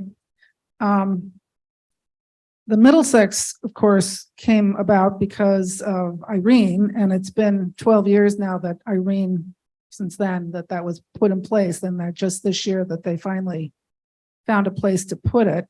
This is the forensic unit, if I'm not mistaken. I guess the question I have, if the trailers at Middlesex, which if I recall are next to a police barracks, a state police barracks, am I correct in that? They Commissioner were Fish? formal a couple of years ago. I don't know if I think there originally. Yeah, I think that's my memory. Anyway, the question is if we're going to be putting up temporary facilities, and we've had a temporary facility, even though it's 12 years old, is it possible to put this temporary facility where that temporary facility was at down in Middlesex? I don't remember how many people you had in the forensic unit, but is that a possibility? So there, I believe were 5 beds there, but I can get back to you with the total bed count. And as I was indicating, they were considered temporary. So they were built with materials that are not sustainable and meant to last. So those trailers or modular units at this point really need to be decommissioned. It would cost a lot. We looked at that. It would cost a lot of money to refit those just based on their current degradation for their age. And then in terms of Middlesex community, you know, we made an obligation that it was a temporary facility and that when we moved out to the Essex facility, we would decommission those trailers, and that's what we're doing. Okay, that's what you're talking about doing here, only we'll have new modular. That is, you'll have a new modular, right? They're going to be built specific for this population. But Okay. same thing, once we have a permanent facility, which again, we have funding. So the difference with the temporary facility in Middlesex and why it took so long to build a new facility was the funding piece, right? There was the big policy piece around what are we going to build?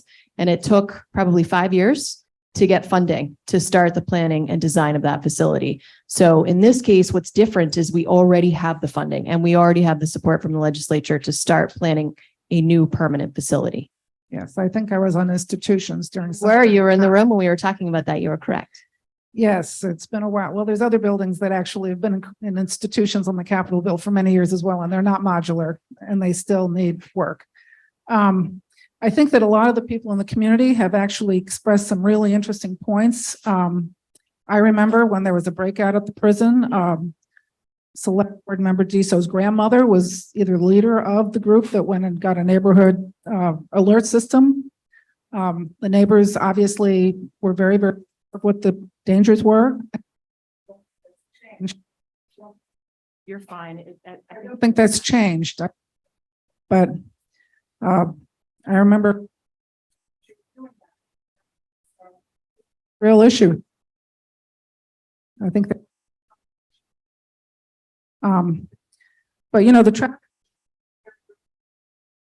that is a very narrow road, a traffic study under normal Act 250 criteria, you would do a traffic study. And that doesn't seem to be something that anyone's you know, I think the farmers who actually live there and hay the land and have the animals there that's used for farming, I think they bring up a lot of really good points. I do think that there will be inmates at the correctional center and youth in this, and they will know who they are. Not going to be a big secret. And I think that there will be interaction. And I think it's a real danger, and that sight and sound legislation is really that statute. I have some sites, H1, some of those regulations this year. So I just want to say that I think that the people here express some real opinions. The social cost is real. And I think the traffic study and the other issues, you know, I served on the board of BFA. I've been involved in a variety of things here. I know that the issues are, we had an alternative school for some of these young people. Luckily, they all made out really. So we've been working on trying to improve the situation here in this community for many years.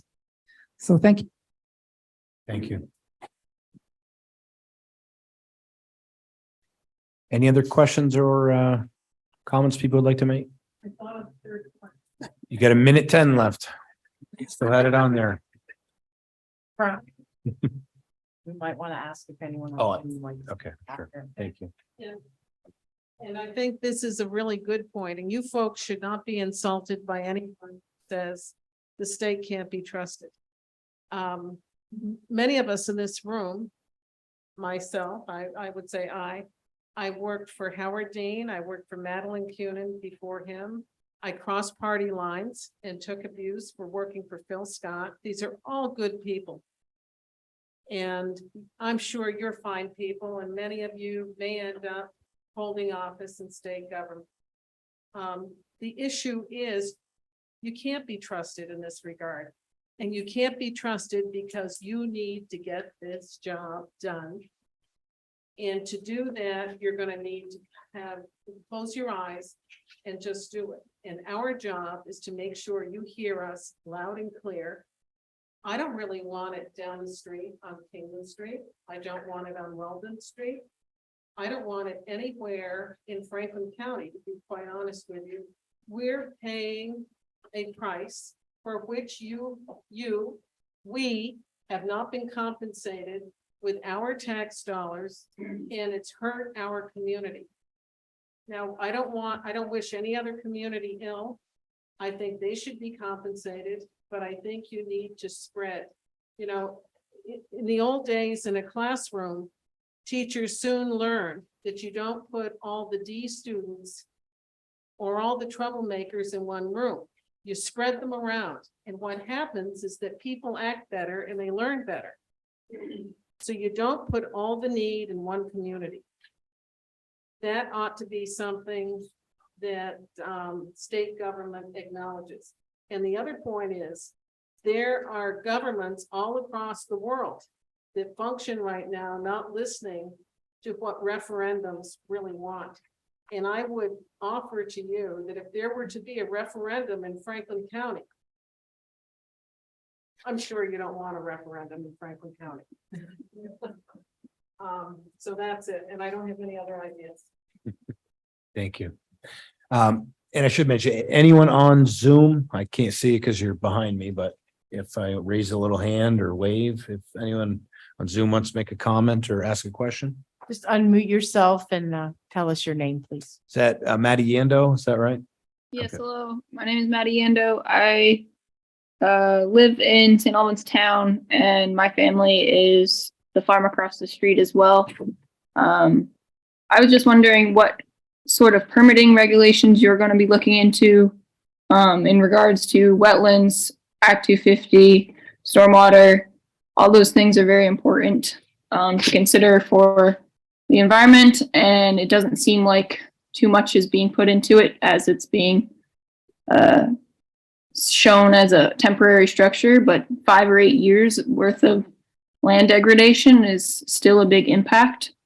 I also want to echo our own concerns for land being so close to the prison. I would not want my own child to have these services in such close proximity to a prison. That's not where I would want to send my own child.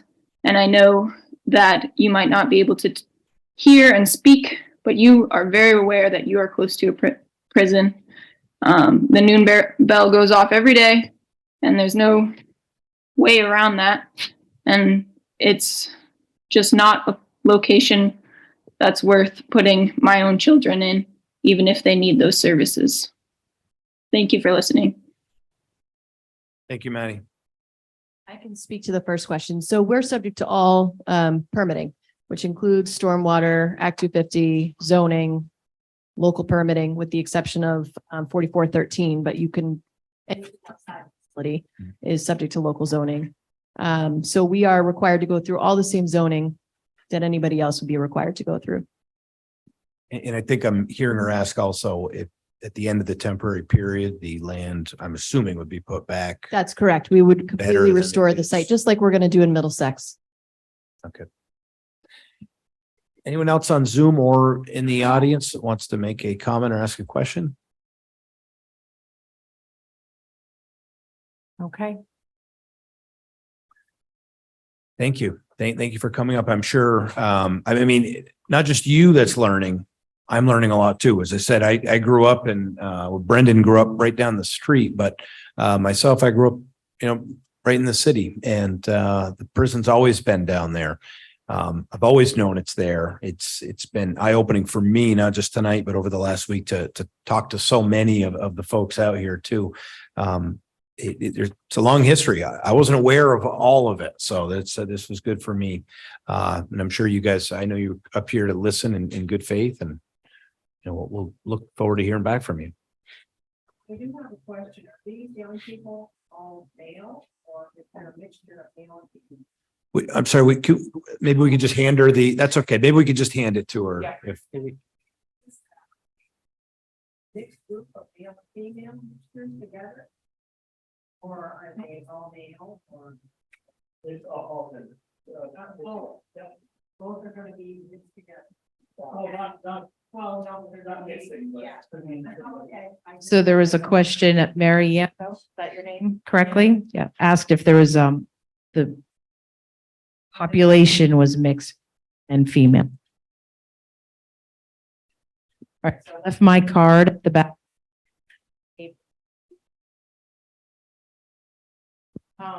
Please feel free to send an email. I'll make sure the board gets it.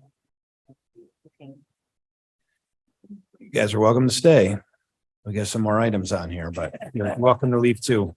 Thank you. Thank you all for your time. To you. Thank you for coming up. Thanks for taking the time. Thank you. Thanks for coming up. I know it's not easy.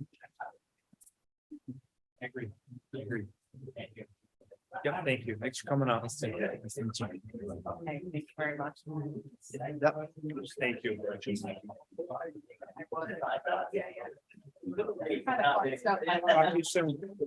Talk to you soon. You want to recess for a minute? Yeah, why don't we do that? I can just call that, right? Yeah. We're just gonna take a quick 2-minute recess. So the 2-minute recess.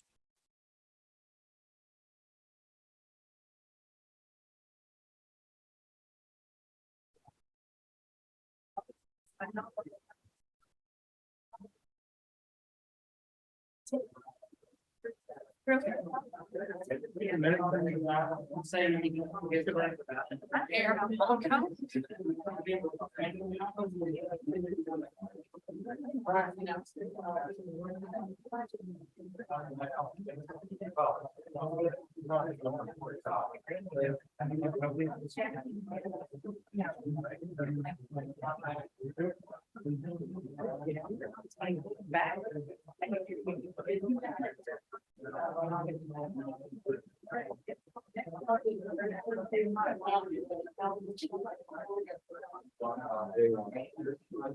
been a board meeting, like, I got a 14 foot.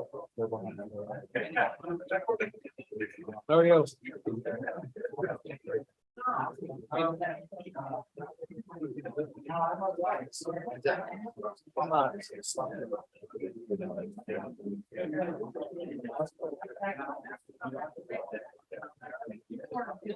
Yeah.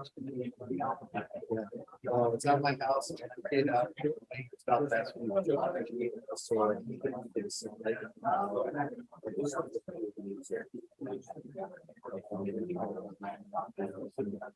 Yeah, I'm sure.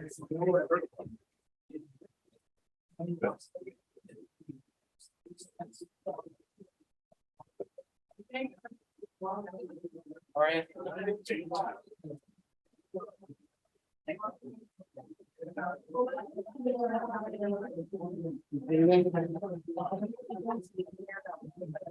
I expect.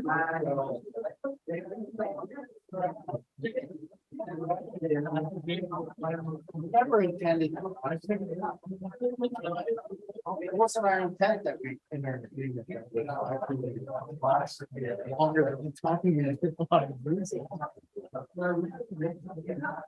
That's kind of.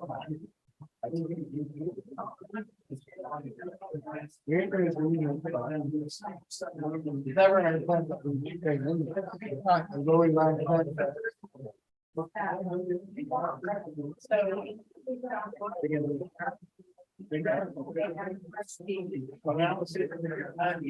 Yes.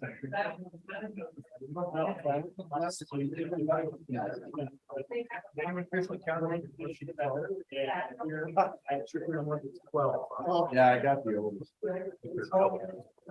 So.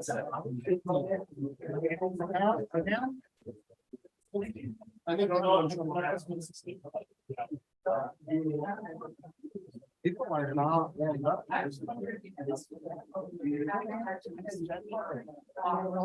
Because here and talked into it, it worked really well.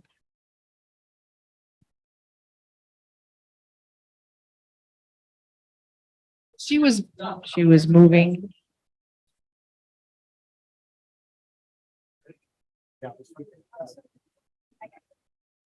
All right, we're gonna end our recess here in about 20 seconds. 20 seconds. You're all welcome to stay.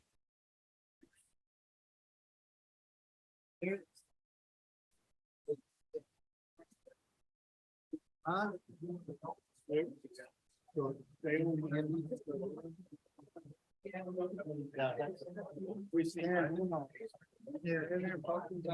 yeah, that's great. Head space, I guess. Just hit Brendan on the way by.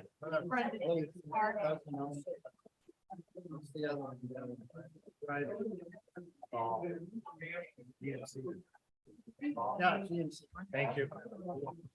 Yeah. On in.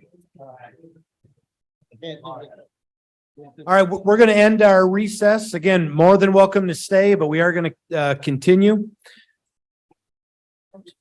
Okay. But we certainly not. Wow. Yeah, that's right. Clear it out. Hey, that's how my promposal went. I don't know what you said. It works. Al, would you like to grab a seat, Al? You got 33 people. All right, Carrie, I'm going to turn it back over to you. And up next, we have, I think, an update from Velco.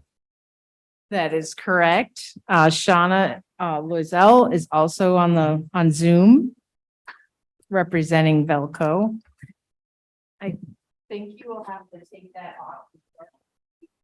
Yeah, we'll have to play with that air. Yeah, it has to be pretty close. These microphones seem to work. Try not to cough. Use that extra one. No? I don't know. All right.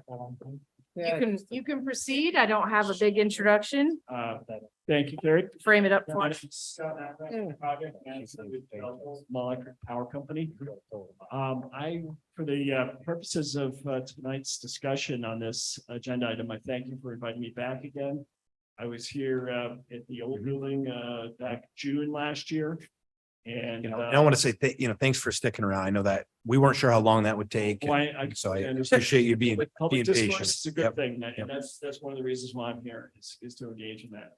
I'm not going to waste your time further this evening, but I assume you've looked at a presentation. It's quite lengthy, and I'm here basically to answer questions.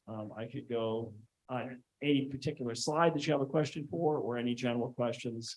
But I wanted to let you know that since last June, we've done further public outreach in the November timeframe, held public meetings in each of the 4 towns in that the line project, passes through, including St. Albans. We've received some feedback from the neighbors, most of it good, and we're progressing now with putting together plans for a filing, which goes under section 248 before the Public Utility Commission in Montpelier. And that will be happening in the next couple of months. As part of that process, we're planning what's a pre-filing package, a 45-day notice. The statutes, we'll be sending that out in the near future. That's one. And that just comes to the town and That other comes to the other town, places. that outlines formally, here's the project, here are the details in writing. A little bit more verbiage than just the presentation. And then it explains the process. It's required to explain the process that we encourage feedback. We want to hear it at Velco so that we can make our actual permit filings better and take in any public comment that comes through the planning commissions, through the town members, select board, or anyone. And so that's going to be happening in the near future. And just wanted to let you know of that. That gives a 45-day comment period, basically, and then we file, and then hopefully things in the filing represent, everything that you have concerns about, so that we don't have to then engage with lawyers in the quasi-judicial proceeding before the Public Utility Commission, because then that just gets lengthy and costly for everyone. Yeah, I was gonna say the pictures you sent, obviously, they kind of speak for themselves as to why you need to do it. Just a question on, yeah, I think one of those over. Yeah, obviously the poles are bigger and they're metal. Would residents, unless obviously you have one, right in your backyard, would they even notice what's going on? Residents who live away from it, would they notice any interruption in anything?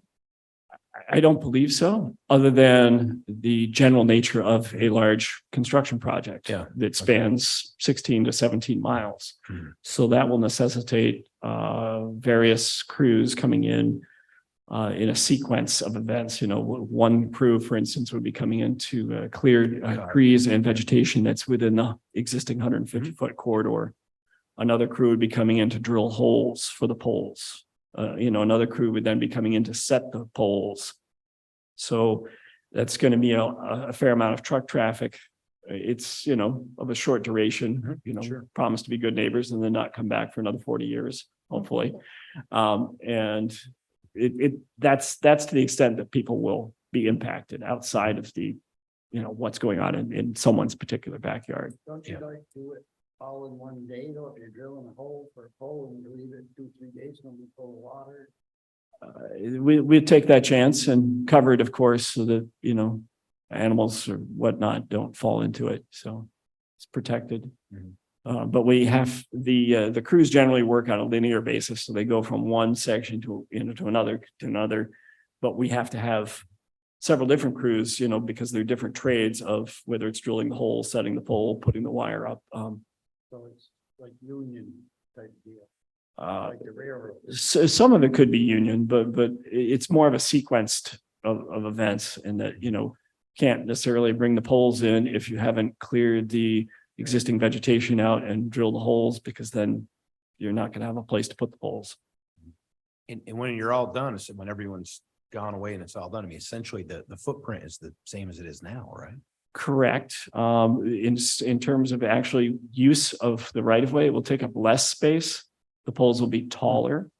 And in most cases, there'll be a single pole for the majority of the rebuild, as opposed to two poles that are, form the H frame, the two with the cross brace in between.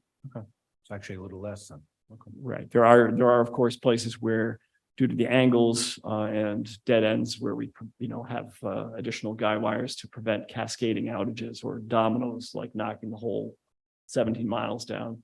In those cases, there will be 2 or 3 poles. Awesome. Any other questions from the board? I didn't see it in the thing, but are you expanding capacity with that at the same time, or is it just Yes. Yeah, it's both. In a sense, we've looked at We routinely do maintenance work and replace Right. wooden structures that, that have aged out or that are deteriorating from woodpeckers or rot. But in this case, we looked at the entire line and said, well, geez, there's about 68% of the structures need to be replaced. And so that we looked at it more closely, figured out how can we do that most efficiently? Said, okay, let's rebuild the line. It allows for greater reliability if we rebuild it and then take down the existing H-frame structures. And then we also looked at it and said, well, wait a minute, we can also put a double conductor on there. So it kind of doubles the wires, the bundle together and still in a three-phase formation. But in doing that double bundle or extra conductor, that actually reduces line losses, which saves the distribution utilities, saves New England ratepayers. But it also then allows for additional generation capacity to be sited or to be exported out of the Northern Vermont area, which is also known as the Shiite or Sheffield Highgate export interface. There's a limitation there that's caused a bottleneck over the past 5-10 years in terms of not allowing large solar, wind, or other renewable projects to be sited in that area because that generation is locked in, can't get down to central Vermont. JP can't take it all. Right, there's just not enough load up there. Brian? Yeah, I just wanted to say in the course of running my business during the day, I interacted with a couple of your employees who were doing some work getting ready for your 45-day notice. And they were courteous, very respectful, well-informed and articulate. Which doesn't surprise me because you are too, but just wanted to pass along some kudos to you and your team. Thank you. I know it's a big undertaking and, you're interacting with a lot of people and I was one of them and I felt that it definitely wasn't a bad interaction, so. Okay, and speaking of interactions, I'd also like to share that we're currently out in the field. We've got out of the approximately 214 structures, we're looking at doing soil borings at about 25 of them, spread throughout the 17 miles, of course. So we've currently had in the past month and through the remainder of this month, a soil boring crew out with a tracked rig machine, a drill rig, and they have been drilling and working with landowners. It was related to that. Yeah. We had a group of septic systems for a residential development sited within a Velco easement. And there was some payoffs that occurred for that to happen. And it was probably the first and last time I would participate in something like that. But they just wanted to make sure that they weren't going to drill through anybody's leach bed. And That's exactly what we've been researching. And it's a challenge because if we don't come through your neighborhood for 40 years at a time, a lot of people forget that, oh, we're supposed to notify the utility if we put a development in or, have a leach field that crosses. We have some of those, they come to us, ask for permission. We note those, so we're aware of those, but then we need to then go out and ask, the next time we have an upgrade, what else has been put out there that, we need to be aware of. And then if we get some plans, then we also need to look at actually, locating that. Because sometimes they're not as per the plan. Anybody else remember? Good. Hey, really appreciate you coming and Sure. updating us on it. So Glad to answer any questions on an ongoing basis and make this a better project, better community for all. I agree. I know it will cause some headaches in the future during construction, but if we can address concerns up front, that would help everyone, I think. Keeping the power on. Mm-hmm. I'm sorry, it's just a bad joke. Keeping the power on. Al, quick question?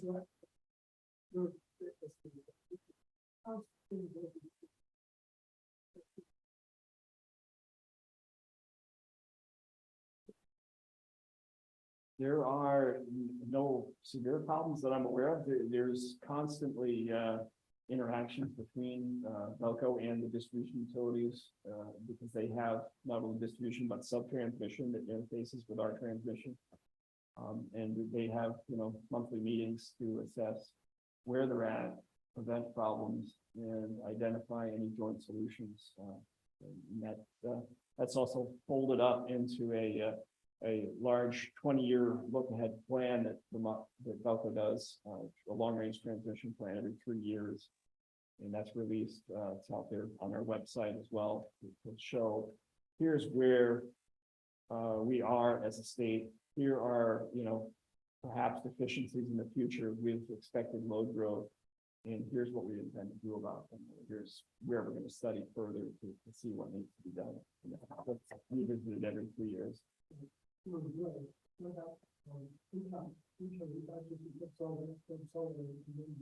Oh, that's. Some of that does backfeed under the transmission system, yeah. So Velco is looking at that. The distribution utilities are also looking at that, have been for a long time now in terms of they've had to have their transformers kind of run in reverse. That backfeeds on the system.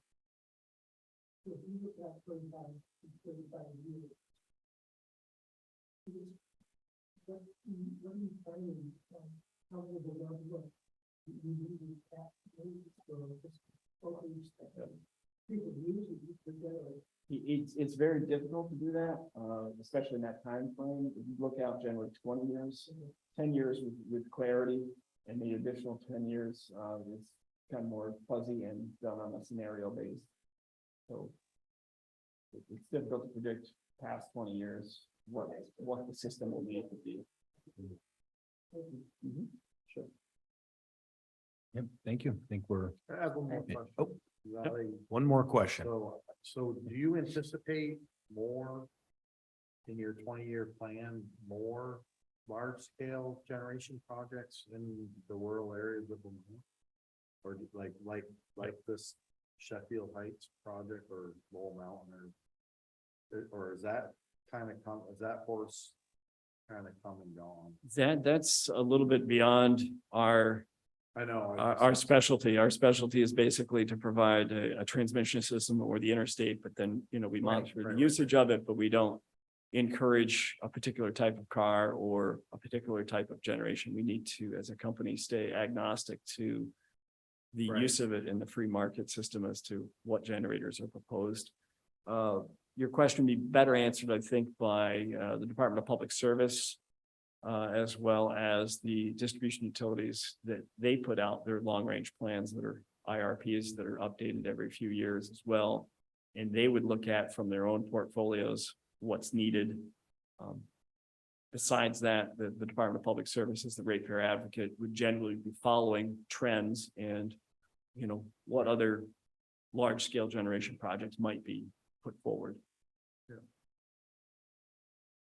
Not a good answer, but good answer. Yeah, That was a well-planned we can answer. comment, we do planning based upon, what could the system take, could you fit another, could you fit another 10 megawatts?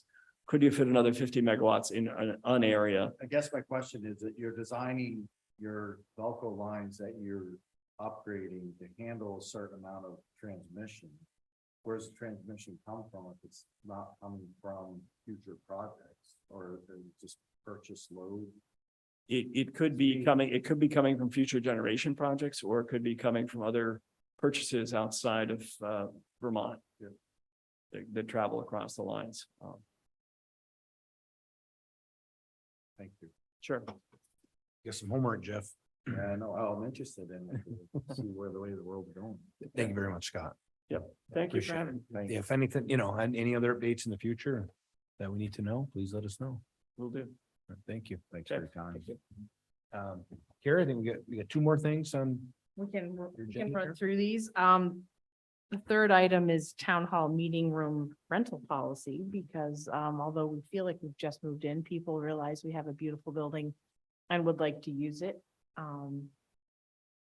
So we'd like to let them do that, even some later in the evening, but I really would feel more secure if we had a policy, keeping everyone honest, protecting our assets.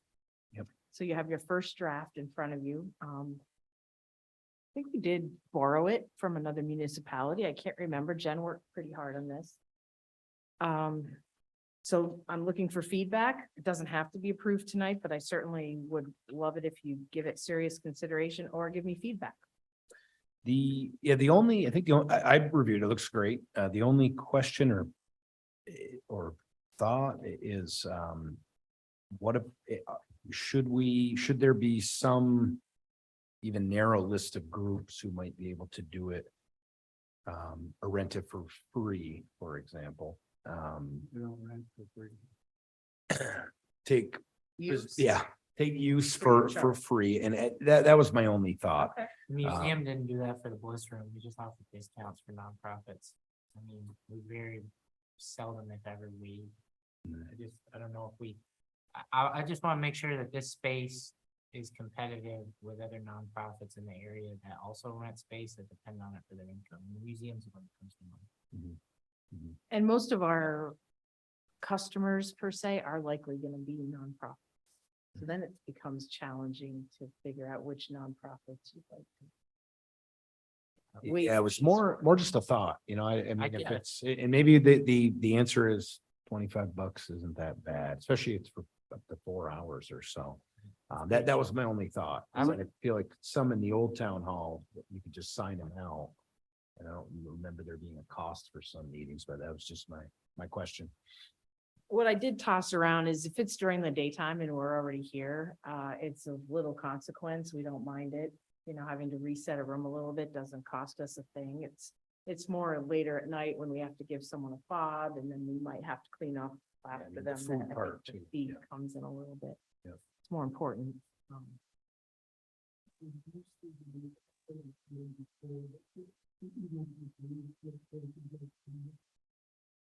I don't think so. I mean, if we had concerns about that, we do have cameras. Some of our staff can access, but we have cameras that record things continually, so. My only other comment might be the $50 kind of cleaning fee. And I'm again just throwing out if maybe if someone gave a $50 deposit and our staff comes in the next day and it looks as clean as, they cleaned it, is what I'm saying. They picked up after themselves. Maybe they We could just get return their it. $50 deposit I back. call it a cleaning deposit instead of. Yeah, we could. That's Yeah, fair. Just, Mhm. Yeah, maybe not even cash a check until after the fact. That's true. Just a hold. Yeah, you'll hold on a credit card.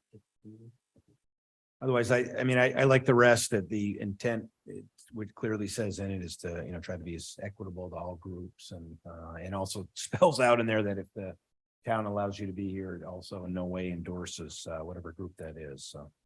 So you said other nonprofits around like the Bliss Room. Right? Yeah. Like, but that's a huge room. That's not really competing. I wouldn't think, but there are some pretty small events that happen in the Bliss Room, and there's not another option. I mean, the City Hall auditorium isn't used as much as it used to be. I mean, I don't know. I can see what happens if it's a lot of use and it starts to drive complaints from other stakeholders. Like we had an opportunity to partner with a nonprofit to do a business-like activity in the Highgate Commons, and we said we didn't want to compete with an existing business that was already there. So I think if we approve a policy like this, and if for some reason this room's full 6 days a week, then a nonprofit comes up and says, hey, my rent roll is really short because of that, and we can adjust. But like you said, I don't think it's going to be that big of an issue. I would approve this with the revisions and put it in play and give the staff a guiding document to work with and see what happens. Well, Go ahead, Jonathan, sorry. I'm just wondering if we should put even like a fee. Could we do it by like donation, or should we have a fee? Well, because here's my thing of it is, like, I know we do the park stuff, but we don't make any money off doing all that, the music in the park and stuff either. Like, should we really be charging for a community room? Like, should we just have? Or am I totally wrong? I don't know. Well, I'm just. I think a fee, when a government raises a fee to offset the cost of providing a service, that's one thing. And right, like we're heating the space, which we're doing anyway, I get it. But there's staff time tied up with taking the reservation, checking the room, cleaning up after it. I think that just is a recognition of the fact that we're paying people to administer. I guess it is fairly cheap, but if you had like youths that It's want to true. use it, I mean. I mean, the fobs cost us, I think, $13 or $12.50 a piece, so I at least want to get that back if somebody just blows us off and doesn't return it, that kind of thing. I I don't mean, wanna- cause did you do like, did you do any math on like how much money that would generate if somebody used it, you know, to rent it out once a week? Or- I didn't do any projections for revenues. I didn't think it would be. a I was lot. just wondering, like, is it really worth it, you know, if you're gonna generate a small amount of money, is it really? I would just do it if you need to be. I just make sure it's left away. I mean, it's not, there's no money in it. So why Correct. even bother with If the it's headache? free of it? though, are more people gonna use it just because it's free? And is that gonna spread? Well, that's free down there. And then all of a sudden we've got to run on using it and it becomes a real issue for staff and now we're not taking in any money. I would keep a small, low barrier fee, just so it doesn't spread, hey, this is a free space to come use. As long as you clean up after yourself to get your deposit back, because Yeah, it seems like there's a difference between if it was done from 1 to 2 afternoon when buildings are already open. And I was thinking too of, you know, when I think of ones that might be a waiver, I'm just thinking of the local political parties when they do their caucuses, to get names to run for JP to serve the town, like that's one. Kind of lean toward, you know, for that one meeting or so to get their JP candidates. You don't wanna have too big a crowd, just like it tonight. At the park on the lawn. So during the day, you got regular people here in person, and you get 25, 30 people, that you gotta put them over the. DPW. Could be kind of crowded. Down the hall. There's a bunch of businesses that let people use their conference rooms during the day for free. Co-op, getting farm credit, and so on for small group meetings. We use them regularly. I don't think we pay them, but we may give them a donation or something. I think my donation's fine. I think cleaning fee definitely. People come in and hog it out, so you gotta spend 3 hours cleaning it up. One, they don't come back, and two, it costs. Other than that, probably town residents using it, and they're paying for the building. They buy anything in St. Albans. Yeah, I was thinking that too. I mean, it's kind of town resident discount or waiver or something. And maybe it's, you know, what do we have down here, right? Groups of X amount of people above 50. I mean, that's a big group, right? I mean, I think that's reasonable. And at that cleaning, yeah, 50 people. Yeah, I'm just thinking of the, I don't know, even the 0 to 15 or so. I just, small groups during the day, donation. Well, there And we can come back and read. Put a come small back and group read size. yeah, Buys that, that's fine. donation for a small group. And then, yeah, I give it a That couple. kind of meets. Yeah, that's in the middle. I'm just picturing a group of 6 local people who are coming down to meet, and it's, you know, no one wants to meet at their house or whatever. I mean, I think that's. Yep. Make a mess. That's all. Yeah, okay. All right, we'll do some work on that one then. I'd like to see it when it's all cleaned up. The room all cleaned up or the phone? Well, both, yeah, the policy. I mean, we had about 50 people in here today. That's it's set up. For the like meeting you're almost just 50. talking about now? Yep. About 50? Yeah. I'll check the attendance sheet, but that's what I think we had. The last item under town manager was just you're getting copied on the land use permit for Beta. At 250 per. No action needed on that one, and I don't have any new items. All right, so next up then, the next 2 select board meetings we have are Monday, June 5th. And the one after that, take special note, it's Wednesday, June 21st. That's in recognition of a Juneteenth holiday, which is now a national holiday. I think we recognized Juneteenth 2 or 3 years ago for the first time before it was a federal holiday, and now our national government has us recognize that for everything. So that'll be on that Wednesday, and I think that's it for the schedule. Is that correct? Yeah. Chair's report just had, I think, one thing. Last week, on Monday, we had our volunteers recognition dinner. Was honored to speak on behalf of the select board, which is great. You know, just thankful to all the volunteers who fill out all of our boards and commissions. I don't think we have any vacancies right now, or if we none, which is unbelievable. Thanked our firefighters as well, well deserved. One thing I saw is that probably a quarter of the people in attendance, some of them hadn't even been to a meeting yet, like they were that new volunteering, and others were 10, 15, 20, and I think the highest was 47 years volunteering for the town. So that was great. And I went and I tried to do our select board, well and myself, but I made a glaring omission. I completely forgot to thank all the work that Jennifer Gray put into organizing Carrie said the entire thing, but I think Most of Carrie it, helped yeah, a little bit I too. did. Yeah. Thank you very much, Jen, and please accept my apologies for not saying it in front of everyone. I almost went right to this while everyone was still here. I'm sure everyone will read the notes though, Jen. I appreciate it. And then also the Dairy Center catering folks did a great job. I didn't know the Dairy Center catered. I was very impressed, and I use them again. Yeah, that's awesome. So they did a great job. Thanks, Brian. I appreciate that. It's a lot of fun to organize. I'm glad that we can still do it. Next month, should do another one. Yeah, we're doing another one. I think that's it. I just wanted to touch on that. I know we've had a long, important meeting tonight, and I know we have a few things to take care of in executive session. Is there anyone who'd like to make that motion? I have one Or one more thing? Sorry. Yeah, so a homeowners association, Bryce Brooks submitted a letter to our board, with a number of requests a week or two ago, maybe 3 weeks now. 2 weeks.